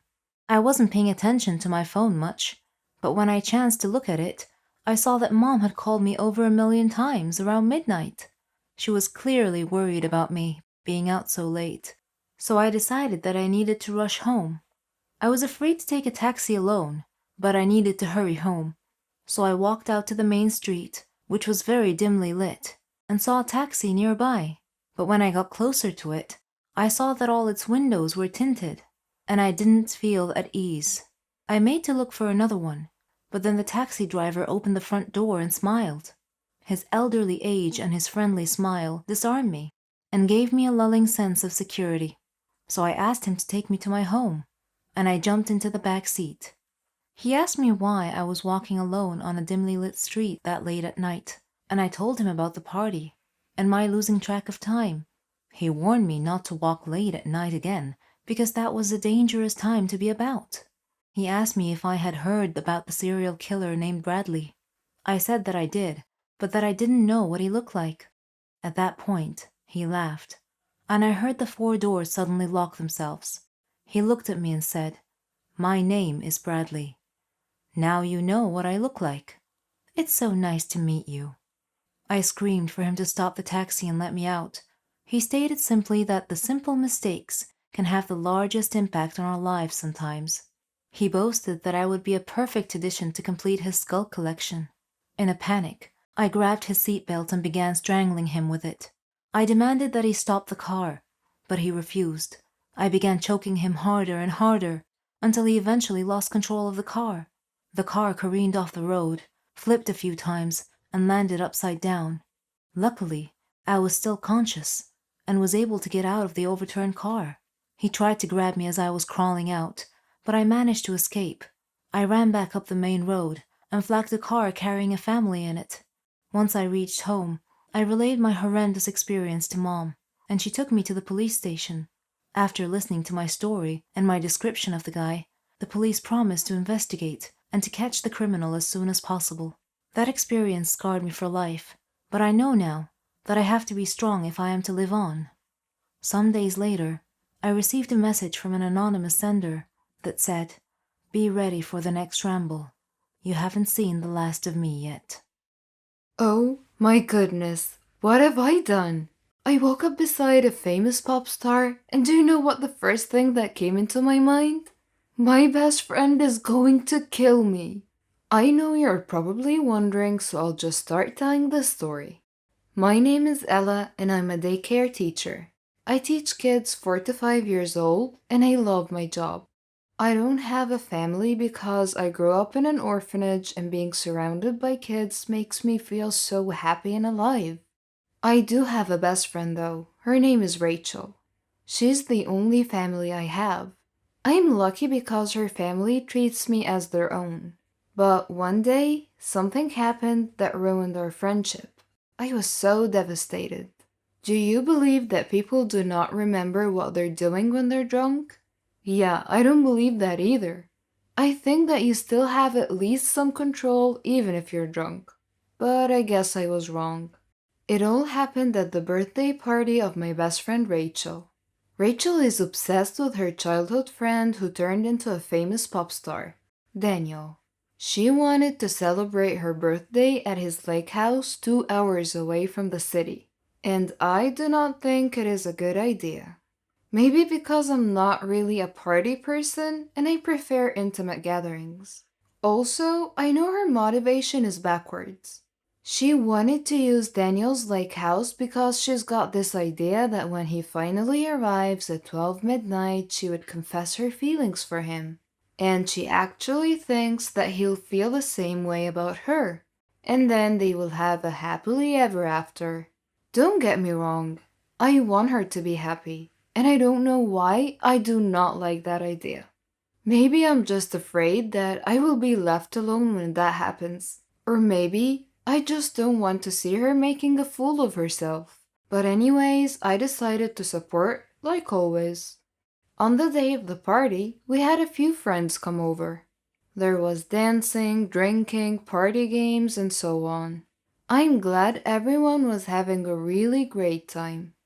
I looked for Rachel because she was nowhere to be found. And then I found her in one of the rooms where she is staring at a beautiful royal blue dress that she said she'll be wearing at midnight. For what? For her special moment with Danielle, of course. I'm not gonna deny it, I wanted to roll my eyes, but I love her too much. I really don't want her to get hurt. I asked Rachel to come out of the room and join the people who came all the way from the city just to celebrate with her. I'm keeping everything in order, I don't want anything to go wrong. And I'm also wishing for Daniel to come here early so that Rachel's wish would finally come true. One of our friends gave us a shot glass and poured drinks. I don't really drink, but I gave in for just one shot since this is Rachel's night. And that is the last thing I remember. I heard Rachel's voice saying, "One shot and she's out." Well, yeah, that is me. Next thing I know, I woke up beside the famous pop star, Daniel, in his bed. And the weirdest thing for me is, I was wearing Rachel's blue dress.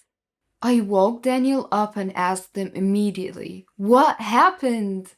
He stood up, put on his shirt, and opened the curtain for some light, then sat down on the couch and said, "Oh, you really do not remember?" I really do not have any idea what is going on. I asked him if he knows where my phone is. All I wanted to do was call Rachel to ask if she has any idea what happened and why the heck am I wearing her dress? And how come I'm in the city? Daniel started narrating what happened, and I couldn't believe the craziness that took place last night. He said that he arrived at 12 midnight very quietly. He did not enter the front door because he did not want to attract a lot of attention. He said that the party was fun as it was anyway. Then he immediately went to his room to freshen up so he could join the party and look for Rachel. But that was when he saw me. We've never really met before, and at first he thought that I was Rachel. But then I introduced myself and very drunkenly said, "Hey you, Rachel is waiting for you. She's sad you didn't come." Then he just laughed. I just had a shower and I was having a hard time zipping my dress up, so I asked him, "Can you zip me up?" And so he did. And then he said I jumped out of the window because I was narrating some children's storybook, and I claimed that I could fly. He followed me and saw me unconscious. My head was bleeding, so without getting too much attention, he brought me into his pickup car and decided to drive me to the hospital. While on the way, he was hoping that my head injury was not serious. When we finally arrived at the hospital, the staff got me into a stretcher and they quickly gave me anesthesia and stitches. After a briefly short while, I woke up and I asked where the party was. I guess I was still high with the meds. They said I removed my IV and I ran outside the hospital. Daniel says he called someone to settle the bill because he needed to follow me right away. He went outside to look for me, then he saw me dancing in the middle of the street causing cars to stop and got freaked out. Daniel carried me and brought me into the side street, and then I complained that I was so hungry and thirsty. He drove me to the nearest convenience store to buy me some water.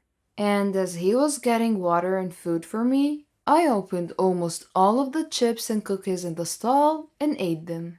He apologized to the owner of the store and paid for all of the damages. And then he lost sight of me again. But to his horror, he saw me dancing at the top of a police car. "Ella, come down now," he said in a panic mode. He was able to get me down, but I started throwing stones everywhere while laughing. I don't know why I acted that way, but the way he told the story, it seemed like I was being really crazy. Then he said I threw a stone at the window of a police car, which the police eventually saw. Daniel came to the rescue and apologized. He also promised to settle everything. The police recognized him and they requested a selfie. Good thing that he has so many fans. But then, one unfortunate thing happened.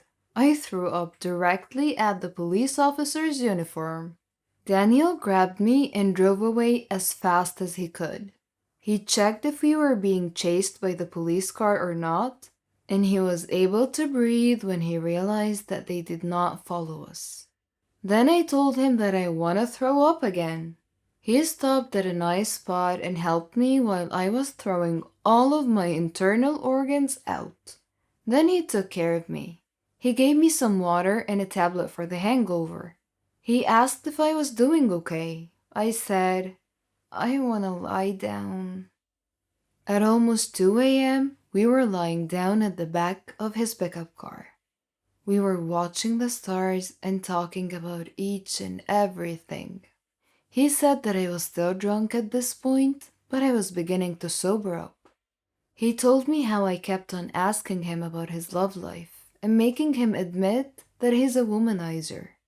I don't really remember that part, although I kind of remember the stars in the wind.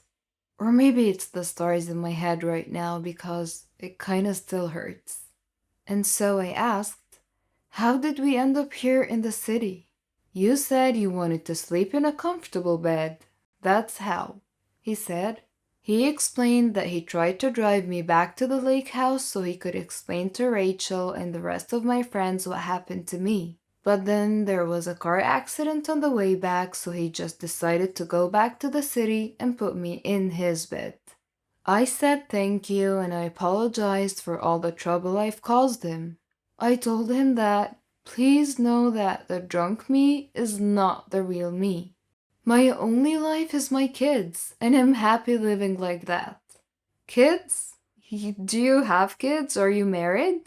I said no and no. I'm not married, and I do not have kids. The kids I'm referring to are my students.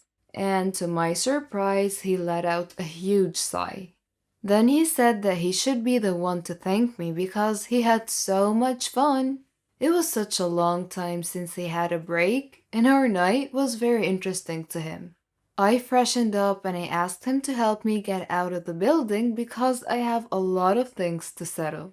There were a lot of people outside his condo building because the news broke that Daniel went home with a girl, and it was such a scandal. Good thing is his security team helped me get out of the building without anyone noticing me. I went home and Daniel asked some people to get my things from his lake house. After a few hours, I got my phone back. I tried to call Rachel again and again, but she didn't answer. I tried to get some sleep, and then in the afternoon I tried to call Rachel again so I could tell her everything, but of course, she didn't answer. I requested to meet her at our favorite pizza place in a text. It broke my heart when I saw her crying when I told her everything. She was so mad at me. She said that I stole a lot of good moments that she dreamt of having with Danielle. And then she asked, "Why does it have to be you?" "I'm sorry, I was drunk and high on the meds. I didn't mean for any of this to happen." I asked her what happened when she left me in the room. Daniel told me his side of the story, but I don't really know what happened before he arrived. Rachel said she left me in the room because I said I would like to take a shower. I insisted to be left alone because no one was attending the guests. And that must be the time when Danielle saw me dressing up. I was so sad because he didn't come to my party. And I was looking for you because I needed someone to talk to, but you were nowhere to be found, she said. Now Rachel knows that he came, but he took the wrong princess.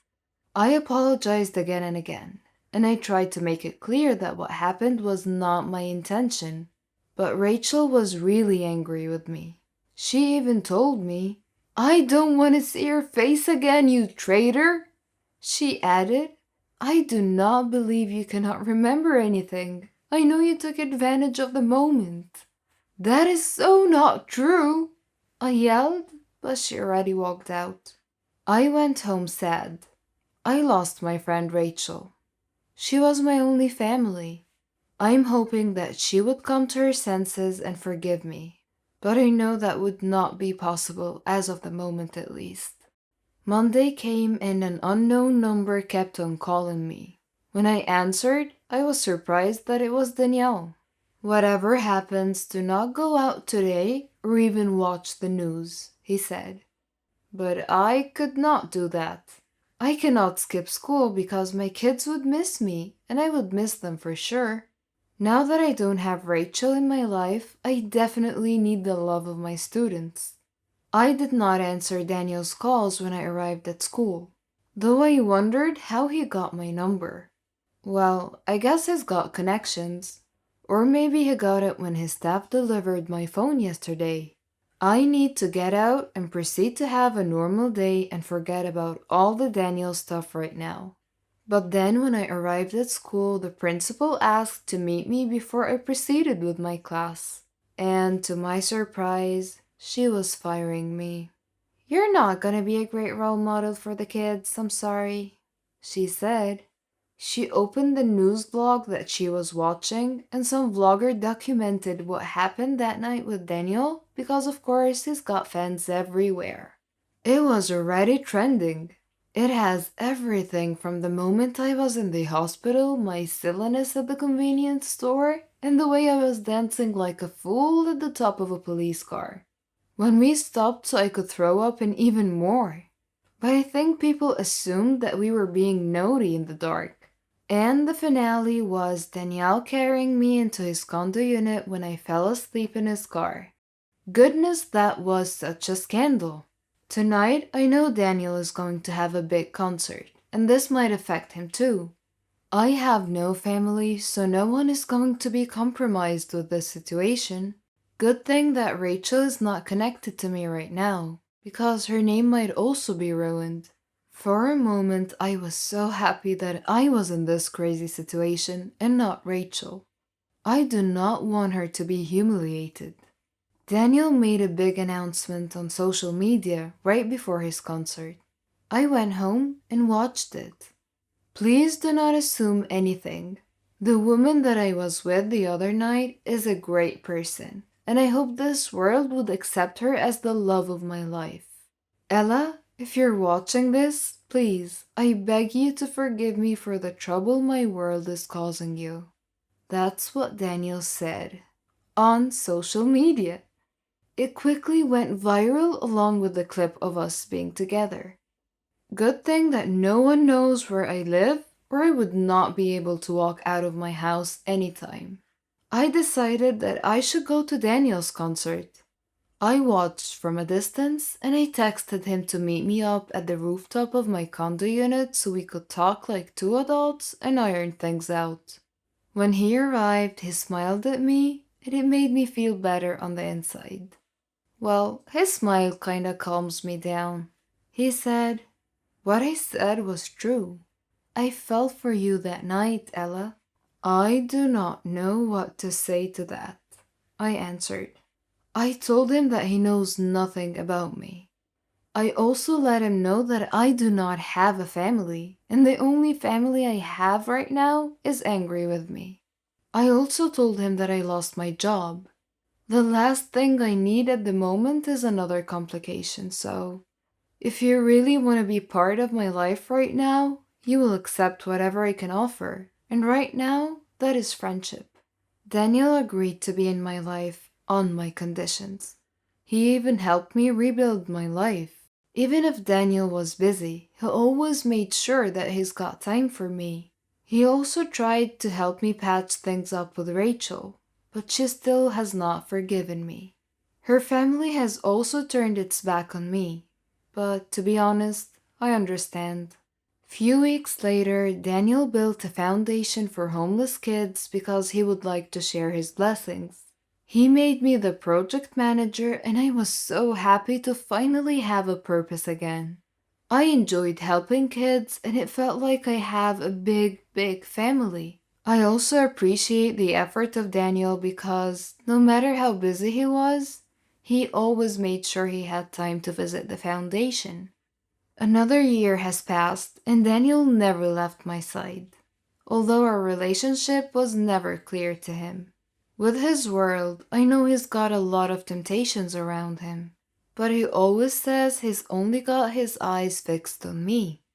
I'm willing to wait, he always says.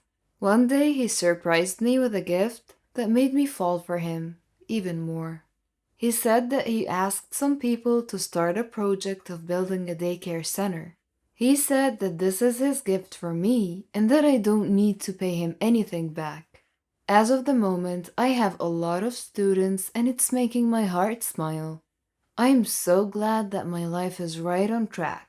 A year has passed and I found myself missing Rachel so much. I hope by this time she has already forgiven me. Then I saw my email and there was a wedding invitation. Oh my god, Rachel is getting married. I told Daniel. I told him that she's inviting us to her wedding, so that must be a good thing. That night, Rachel called me and invited me to her bachelorette party. Daniel said, "Careful with the alcohol, do not drink," he jokingly said. The bachelorette party was very decent. We were able to talk and she said she found someone after what happened with Daniel. She realized that she was obsessing over Daniel too much that she forgot to have a life and meet other people. And now she met the love of her life and she's getting married next week. She asked me to be her maid of honor, and I said, I hope it's not yet too late. Of course I said yes, and she showed me the dress and it really looked beautiful. She also asked for forgiveness because I should have been more forgiving. I now understand that you did not plan any of it, she said. She also said that if that did not happen, then she wouldn't have met her husband-to-be. I'm so happy for Rachel. She's finally gonna have her happily ever after. On the day of the wedding, I had Daniel as my date. He gladly offered to sing at the wedding reception. When the other band was playing, he asked me to dance with him. And then he asked me $1,000,000 question.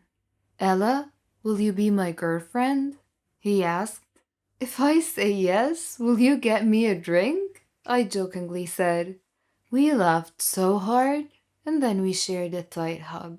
Some people live their lives not fully appreciating what others do for them. They start taking things for granted, thinking that that's exactly how it's supposed to be. Parents sacrifice a lot for their children, and when the children appreciate and try their best in life, that would be worth more than any words can ever describe. My name is Megan, and I hope to inspire you with my story. I lived with my father and my sister Marlene after the death of my mother, who died from an illness. Though I was only 18 at the time, I became responsible for taking care of the whole family. I did everything for them: cooking, cleaning, washing. My father was a great man, and he did his best to make us happy. I supported both my sister and my father. We faced everything together. There was one more person in my life, my neighbor, Dave. We practically grew up together, and our dreams grew with us. He knew everything about our circumstances and supported me often. He proposed to me and we got engaged. Dave chose a flat near my family so we would be close to them. That was very thoughtful of him. We got married and started our lives. I was determined to finish college, and Dave helped me in every way that he could. He proved to me every day how responsible and considerate he was. One day, while cleaning the house, my heart started beating rapidly, and I couldn't breathe well. I was barely able to call out to Dave, who came immediately when he heard me cry for help. I had had this symptom before when I was younger. But I never told my father because I didn't want to worry him. Dave took me to the hospital, where a doctor said that I had a serious heart condition. And not just that, I was pregnant too. Pregnancy and a heart condition do not make a good combination, so we had to choose between the baby's life and mine. My father and Dave asked me to abort the child. Though they tried really hard to persuade me, I resolutely refused. I agonized a lot during my pregnancy. They were also worried for my safety. My father and Marlene left their flat to come and live with me, and Dave cut back on his working hours to stay with me. When the day came, they took me to the hospital. The doctor checked the condition and said that it was too serious, that I wouldn't be able to survive the childbirth. My family and I were shocked. I held Dave's hand and told him that I was strong enough to make it. Dave hugged me and cried. I was so afraid, but I did my best to hide it. I said to my baby, "I'm trying the best I can. I'm fighting so that both of us could have a life. Know that I love you, and I know that you'll grow up to be very successful, but you'll also be caring and kind." There are different kinds of pranks. Some are funny, some are boring, and some have serious consequences. My small innocent prank turned into a horror movie. Let me tell you why. My name is Anita, and I'm 14 years old. I live with my parents and my brother Victor. Victor is 3 years younger than me.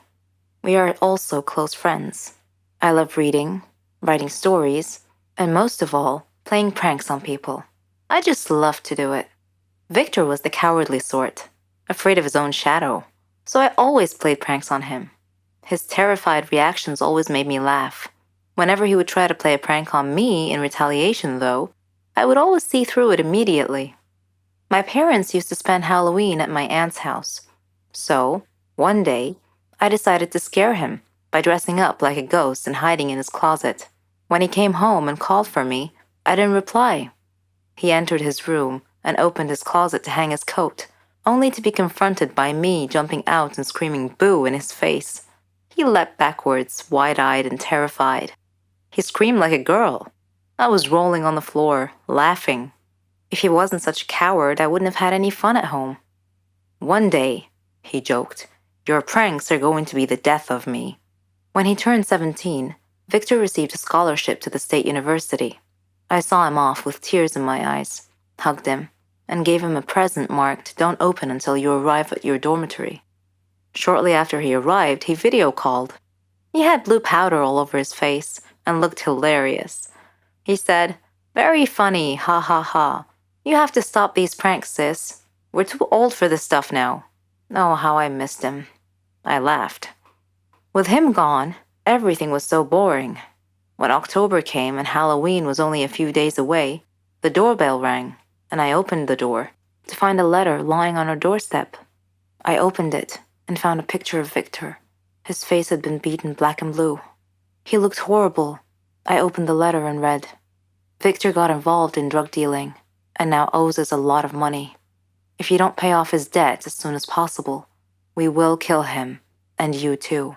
Do not call the police, or he will only die sooner." Panicked, I called the thug's phone number, written at the end of the letter, but there was no answer. Victor was such a sweet and innocent guy. I couldn't believe he had gotten himself involved in drug dealing. I thought of calling my parents, but I decided not to, because they would definitely call the police. So I spent the next 2 days thinking. Then, the home phone rang, and I felt my heart sink to my feet. I slowly picked up the receiver. "Do you have the money?" the caller asked in a cold voice. "I need more time. I don't have that much money," I pleaded. The voice replied, "You seem to think we are joking. Okay, the next photo we send you will be that of your brother's dead body." He said that, then he hung up the phone. My stomach wrenched. I felt sick and tried to call my parents, but I couldn't reach them. The next day, I heard a knock on the door, and when I opened it, there was another note lying on the doorstep. It read, "The angel of death comes today." My parents were at my aunt's. I was alone and didn't know what to do. I closed all the windows and curtains and locked all the doors. I turned off the lights. At the stroke of midnight, I heard a noise outside my house. I peeked out a window and saw a man, all in black, in my front yard. He was walking towards the back of the house. Shortly after that, I heard the back door open. I ran and hid myself in the closet. Eventually, I heard my bedroom door open slowly.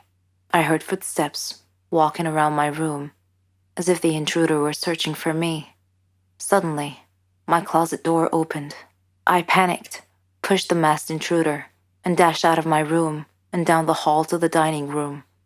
Victor's decapitated head was on the table. Oh my God. My last thought before I fainted was that if the drug dealers were going to kill me too, just as they promised. Goodbye, life, I thought. When I woke up, I saw my parents and Victor, dressed in black. They all began laughing hysterically. Angry, I snapped. What's going on? Why are you all laughing? This isn't funny. Victor confessed between laughs. It was just a prank, sis. And you should have seen the look on your face when I opened the closet door. From that day on, I never played pranks on anyone ever again. Before I got on the plane from Barcelona to Tokyo, I emailed the friend I was staying with. Please do not be shocked by my appearance. I look a little bit different. Also, I won't have any money when I arrive. So if you can help me sort it out, that would be great. The stitching on my face looked like someone had killed a black spider but left the corpse there. My appearance was shocking. I gasped with horror whenever I accidentally glimpsed at myself in the mirror. And that was before I even registered that it was me looking back. My face got worse on the plane ride to Tokyo. Whether it was just the cabin pressure or the time that was the bruises take to bloom, but my friend meeting me at a hotel in Tokyo blanched when he saw me. My eyes were black and swollen shut. One side of my face was also swollen and bruised, and a long line of black, badly stitched thread ran down my right temple to my brow. I had been assaulted and robbed in Barcelona a few days before, which resulted in 2 black eyes, a swollen jaw, and a fractured skull, now dented and stitched together by an exhausted intern who would never win a prize for the neatness of his craft work. My friend in Tokyo was a lawyer who dealt with the complexities of transitional airline leases and wore tailored suits. We made an odd-looking couple as we went from bank to bank with my passport, trying to get money out or get money wired or just access it somehow.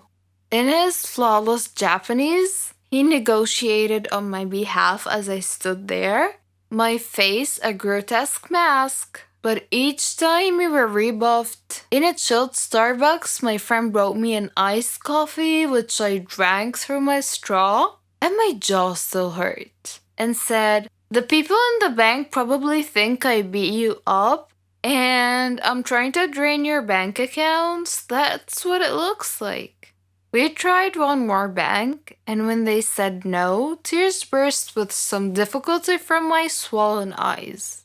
And the sight might have been so weird and sad that they finally said yes. The rest of the time in Tokyo, I didn't leave my friend's flat. I was anxious and exhausted, and had started to dream of the assault and shattered and jumbled fragments. In the day when I should have been exploring Tokyo, I lay on the couch in the cool dark flat and watched reruns of the Dawson's Creek. Being famous is a dream for most people, but achieving this particular dream is not easy. It takes a lot of perseverance, and maybe even some luck. Listen to my story. My name is Rona, and I'm 18 years old. I live with my mom and my sister. My dad passed away long ago. We live in a very poor neighborhood, where drug dealing and death are everywhere. My mom is a nurse, but even so, her salary is barely enough to make ends meet. I have always wanted a better life. I often admired famous people, like singers and actors, and I imagined myself living in their world of fame and glamour. What I would give to be a famous person like them. I had a dream. I wanted to be a clothes designer or a fashion model. I would draw different styles of clothes and stand in front of the mirror, posing like a model. I just knew that my clothes would fit perfectly. But here's the thing. I wasn't thin enough to be a model. This was the obstacle between me and my dream, so I decided to go on a diet while searching for a job. One day, I read the news about some famous clothes designer and learned that a fashion show was going to be held near my area soon. Within a week, they would be holding an audition to select some local models, so I saw an opportunity to enter the competition, get selected as a model, and make my dream come true. I did everything I could to lose weight. When the audition day came, I tried to get in the fashion show, but the security guards wouldn't let me pass because I looked too ordinary. So I went home, dressed up like a princess, and then returned, looking more important. I was allowed in. I saw many fit girls with nice slim figures. They were so beautiful and seemed so enthusiastic about the audition and their chances of being selected. I felt like I was watching a fashion magazine photo shoot. I signed up for the audition. One by one, the girls performed in front of the judges. Some came out sad, and some came out ecstatic. After seeing this fierce competition, with many beautiful girls being turned down, I lost hope and turned around to leave. That was when I bumped into a woman. Her name was Linda. I excused myself and said, "I'm sorry, I wasn't paying attention." Linda replied, "It's okay. Are you one of the competitors?" "Yes, I wanted to, but seeing all these beautiful girls, I don't think I have a chance. Goodbye."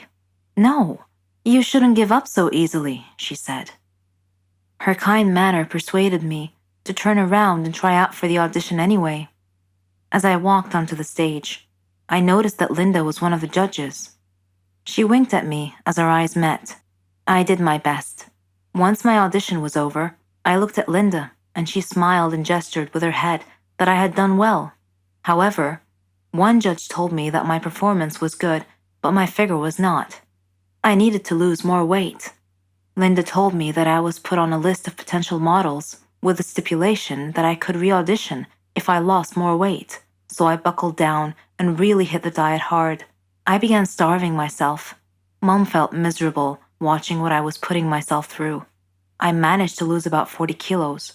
Unfortunately, I had become so thin so quickly that my health began to suffer. I started feeling depressed and even got dizzy at times. When the next audition day came, I entered the audition room and once again met Linda. She looked at me with worry on her face and said, "What have you done to yourself?" "You told me to do my best, so I did," I said. I walked onto the stage. The judge who had told me to lose more weight saw me and was shocked.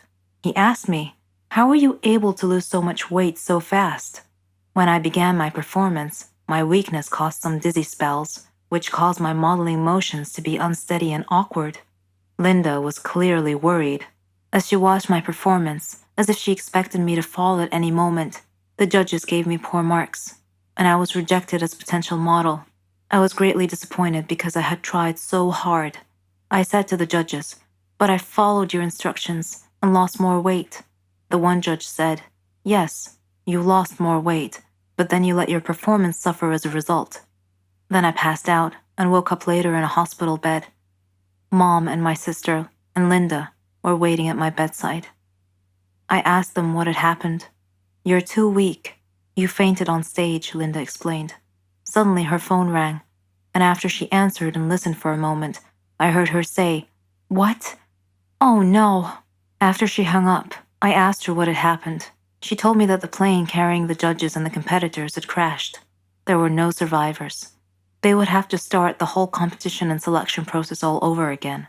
Though I was saddened by the tremendous loss of life in the plane crash, I chose to interpret this as a sign from above that I had another chance to achieve my dream, that I should not give up. With Linda's guidance and advice during my rehabilitation program, I was able to achieve an optimum weight with good health. Fate and my perseverance had given me a second chance, and I would not waste it. I am now ready and determined to try again. Don't we all feel special sometimes? I grew up in an orphan house. I'm not trying to pretend that there was anything special about it, but I grew up with this nagging voice inside my head telling me how special I am and that my life will eventually turn upside down. It turned out I was not being delusional or anything. What happened to me was every foster child's dream. If only I knew what my future held for me. My mom, dad, and twin sister committed suicide in 1992. I was saved by my extended family, only to get abandoned later. I was disowned, not because two of the wealthiest families in the city couldn't raise me, but because I was a curse for their reputation. My mom and dad were not married, and that brought them so much shame until they took their own lives. Fast forward few months later, one day I woke up at a children's home. I'm an orphan now. I have absolutely no memories of my parents, or even my twin sister, but I do remember my extended family very well. They gave me up when I was 6 years old. My uncle is an extremely rich businessman. He was never really bad to me. In fact, he put me in what you can call a fancy home. Although he promised to visit me every weekend, he never did. I was put in a medium-sized room with 4 other girls, Rosaline, Claire, Bella, and me, Rachel. They were all dressed in clean nightgowns, but they were all the same color, pale green. Mrs. Milton, our guardian, gave me a similar gown to put on. It felt as if I was admitted into kids' military. Our hair was always put up in a tight bun. We all looked the same. Mrs. Milton was not the kindest person you could come across, but she wasn't evil either. The house was divided into 2 sections, one for the boys and one for the girls. The only time we met the boys was in the outside building, which was some sort of a school. We took a few classes every day, and to be honest, we had some really good teachers. I always sat next to a boy called Nate. I thought he was super smart, and he always helped with my math homework because numbers were never really my field of expertise. We eventually became really good friends. Whenever I went back to the room, all the girls were too occupied with their toys, and they were all good friends already. It felt like I was an outsider. However, a few months later, I became the alpha of the group. Don't get me wrong, this is not another Oliver Twist story. We used to pull pranks on each other all the time, and we had a really good laugh. I mean, being in a foster home is not exactly a vacation, so we made the best out of a bad situation. When the girls would go to sleep at night, I would go fake sleeping until Mrs. Milton had gone to sleep as well. Then I would stare out that tiny, teeny window and start counting the stars one by one. I named one after my dad, one after my mom, one after my twin sister, and finally, one after Nate.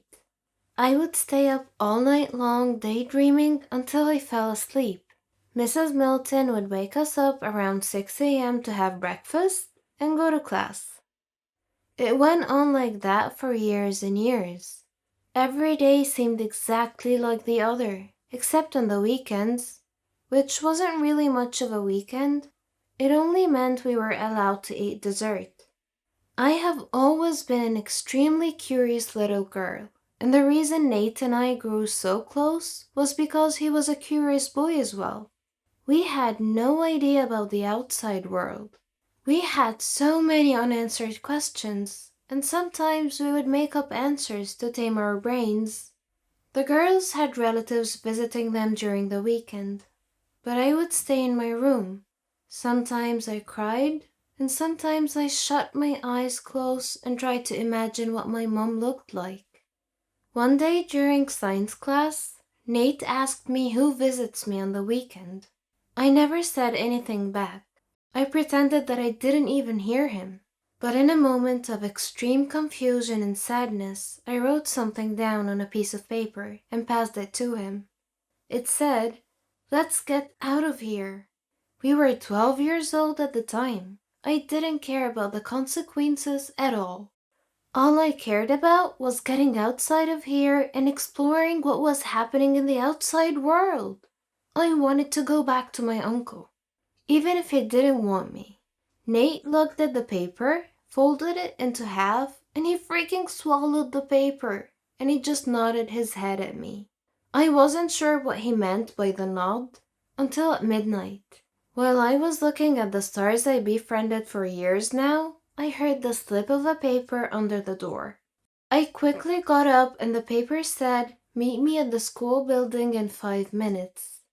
I slowly opened the door and ran downstairs. Nate and I stood there awkwardly, not knowing what to do.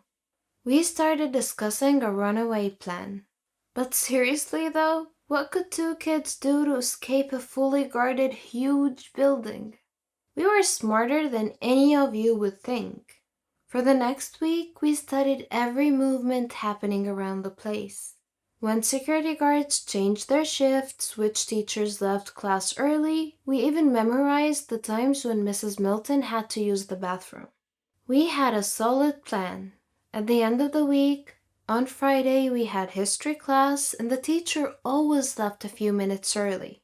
At the same exact time, security guards changed their shifts, and Mrs. Milton took about 3 to 4 minutes to come downstairs and walk us back to our rooms. That was it. That was the moment I have been looking for all along.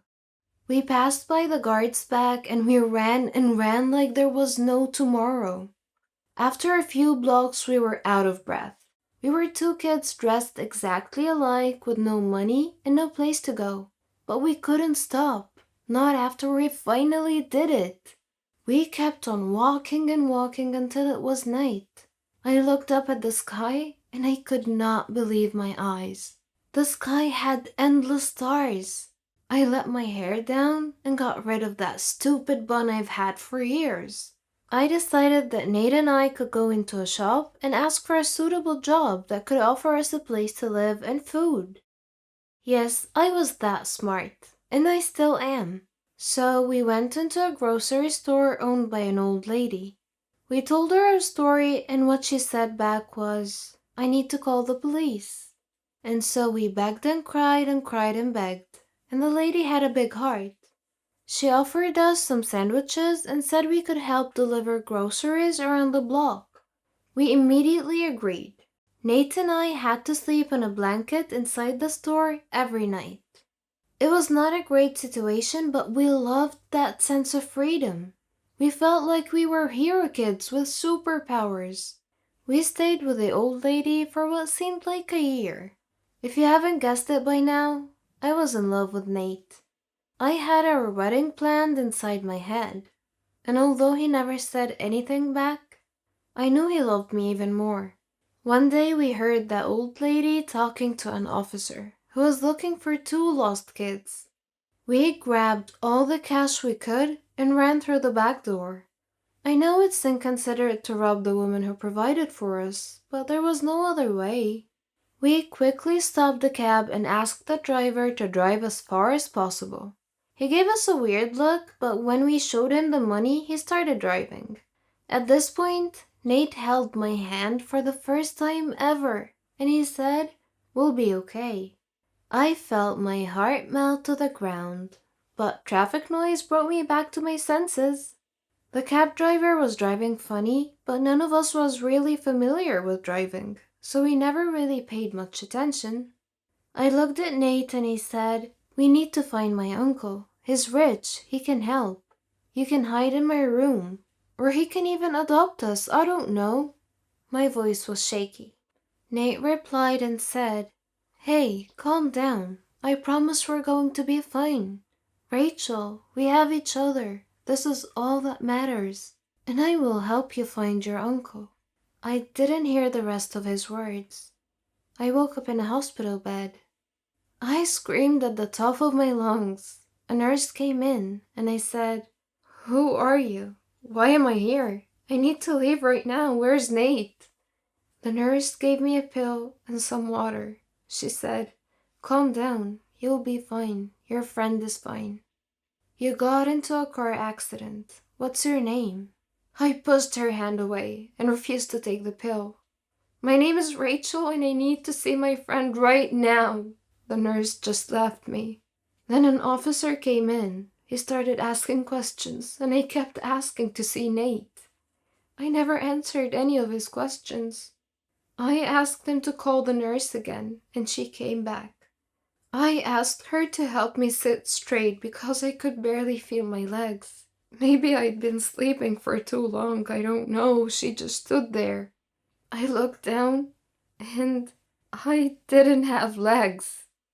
What happened? I asked. The accident happened, Rachel, the nurse replied. Now I'm a crippled orphan? No, that couldn't be true. I'm not sure why, but I was super calm, and I asked, what happened to my friend? He is okay. Where are your parents? I stared up at the white ceiling and never said anything back. I don't know how, but it was suddenly next day morning and the officer woke me up. I told him the whole story, and I described my uncle and his business name. I needed all the help I could get, but no one was telling me anything about Nate. The doctor explained that I will be able to walk again, but it might take up to a few years. Later that day, my uncle came. I had an ocean of mixed feelings, but my eyes were stoned. I couldn't shed a single tear. The first thing he said was, "Why did you do that to yourself, honey?" He dared to call me honey and to blame me for his own doing. I half smiled and said, "The doctor said I'll walk again. Have you heard anything about my friend?" He told me that Nate had a brain concussion and he's in a coma. And that was when my stone eyes melted. I felt guilty. It was me who made him run away. If it wasn't for me, maybe he would have been fine now. "Uncle Todd, could you please call in the doctor for me?" I asked. The doctor was very understanding. Although he did not have a full picture of what was going on, he explained to me that Nate will be fine, and I believed him. My uncle paid for my surgery and for Nate's stay as well. How confusing. If he had such a big heart, why did he admit me to a foster home? I lost count of the days. I wished I was back at the orphanage sitting next to Nate while he helped me with my homework. A month passed by, and Nate was doing a lot better. I saw him a few times, and I was able to walk a few steps with the help from the nurses. My uncle visited from time to time, and I could tell he was trying to make it up to me. But wasn't that just a bit too late? 6 months later, we were both sent back to the orphanage with reports that Nate is at a risk of a brain stroke, and that I couldn't walk or stand for too long. My uncle offered that we stayed at his house, but we both knew he never meant it. Back at the orphanage, we were treated differently. It wasn't just the same. Things have changed, and Mrs. Milton had quit. The new guardian was called Mrs. Buffy, like the one from Buffy the Vampire Slayer. Let me tell you that that woman was not kind.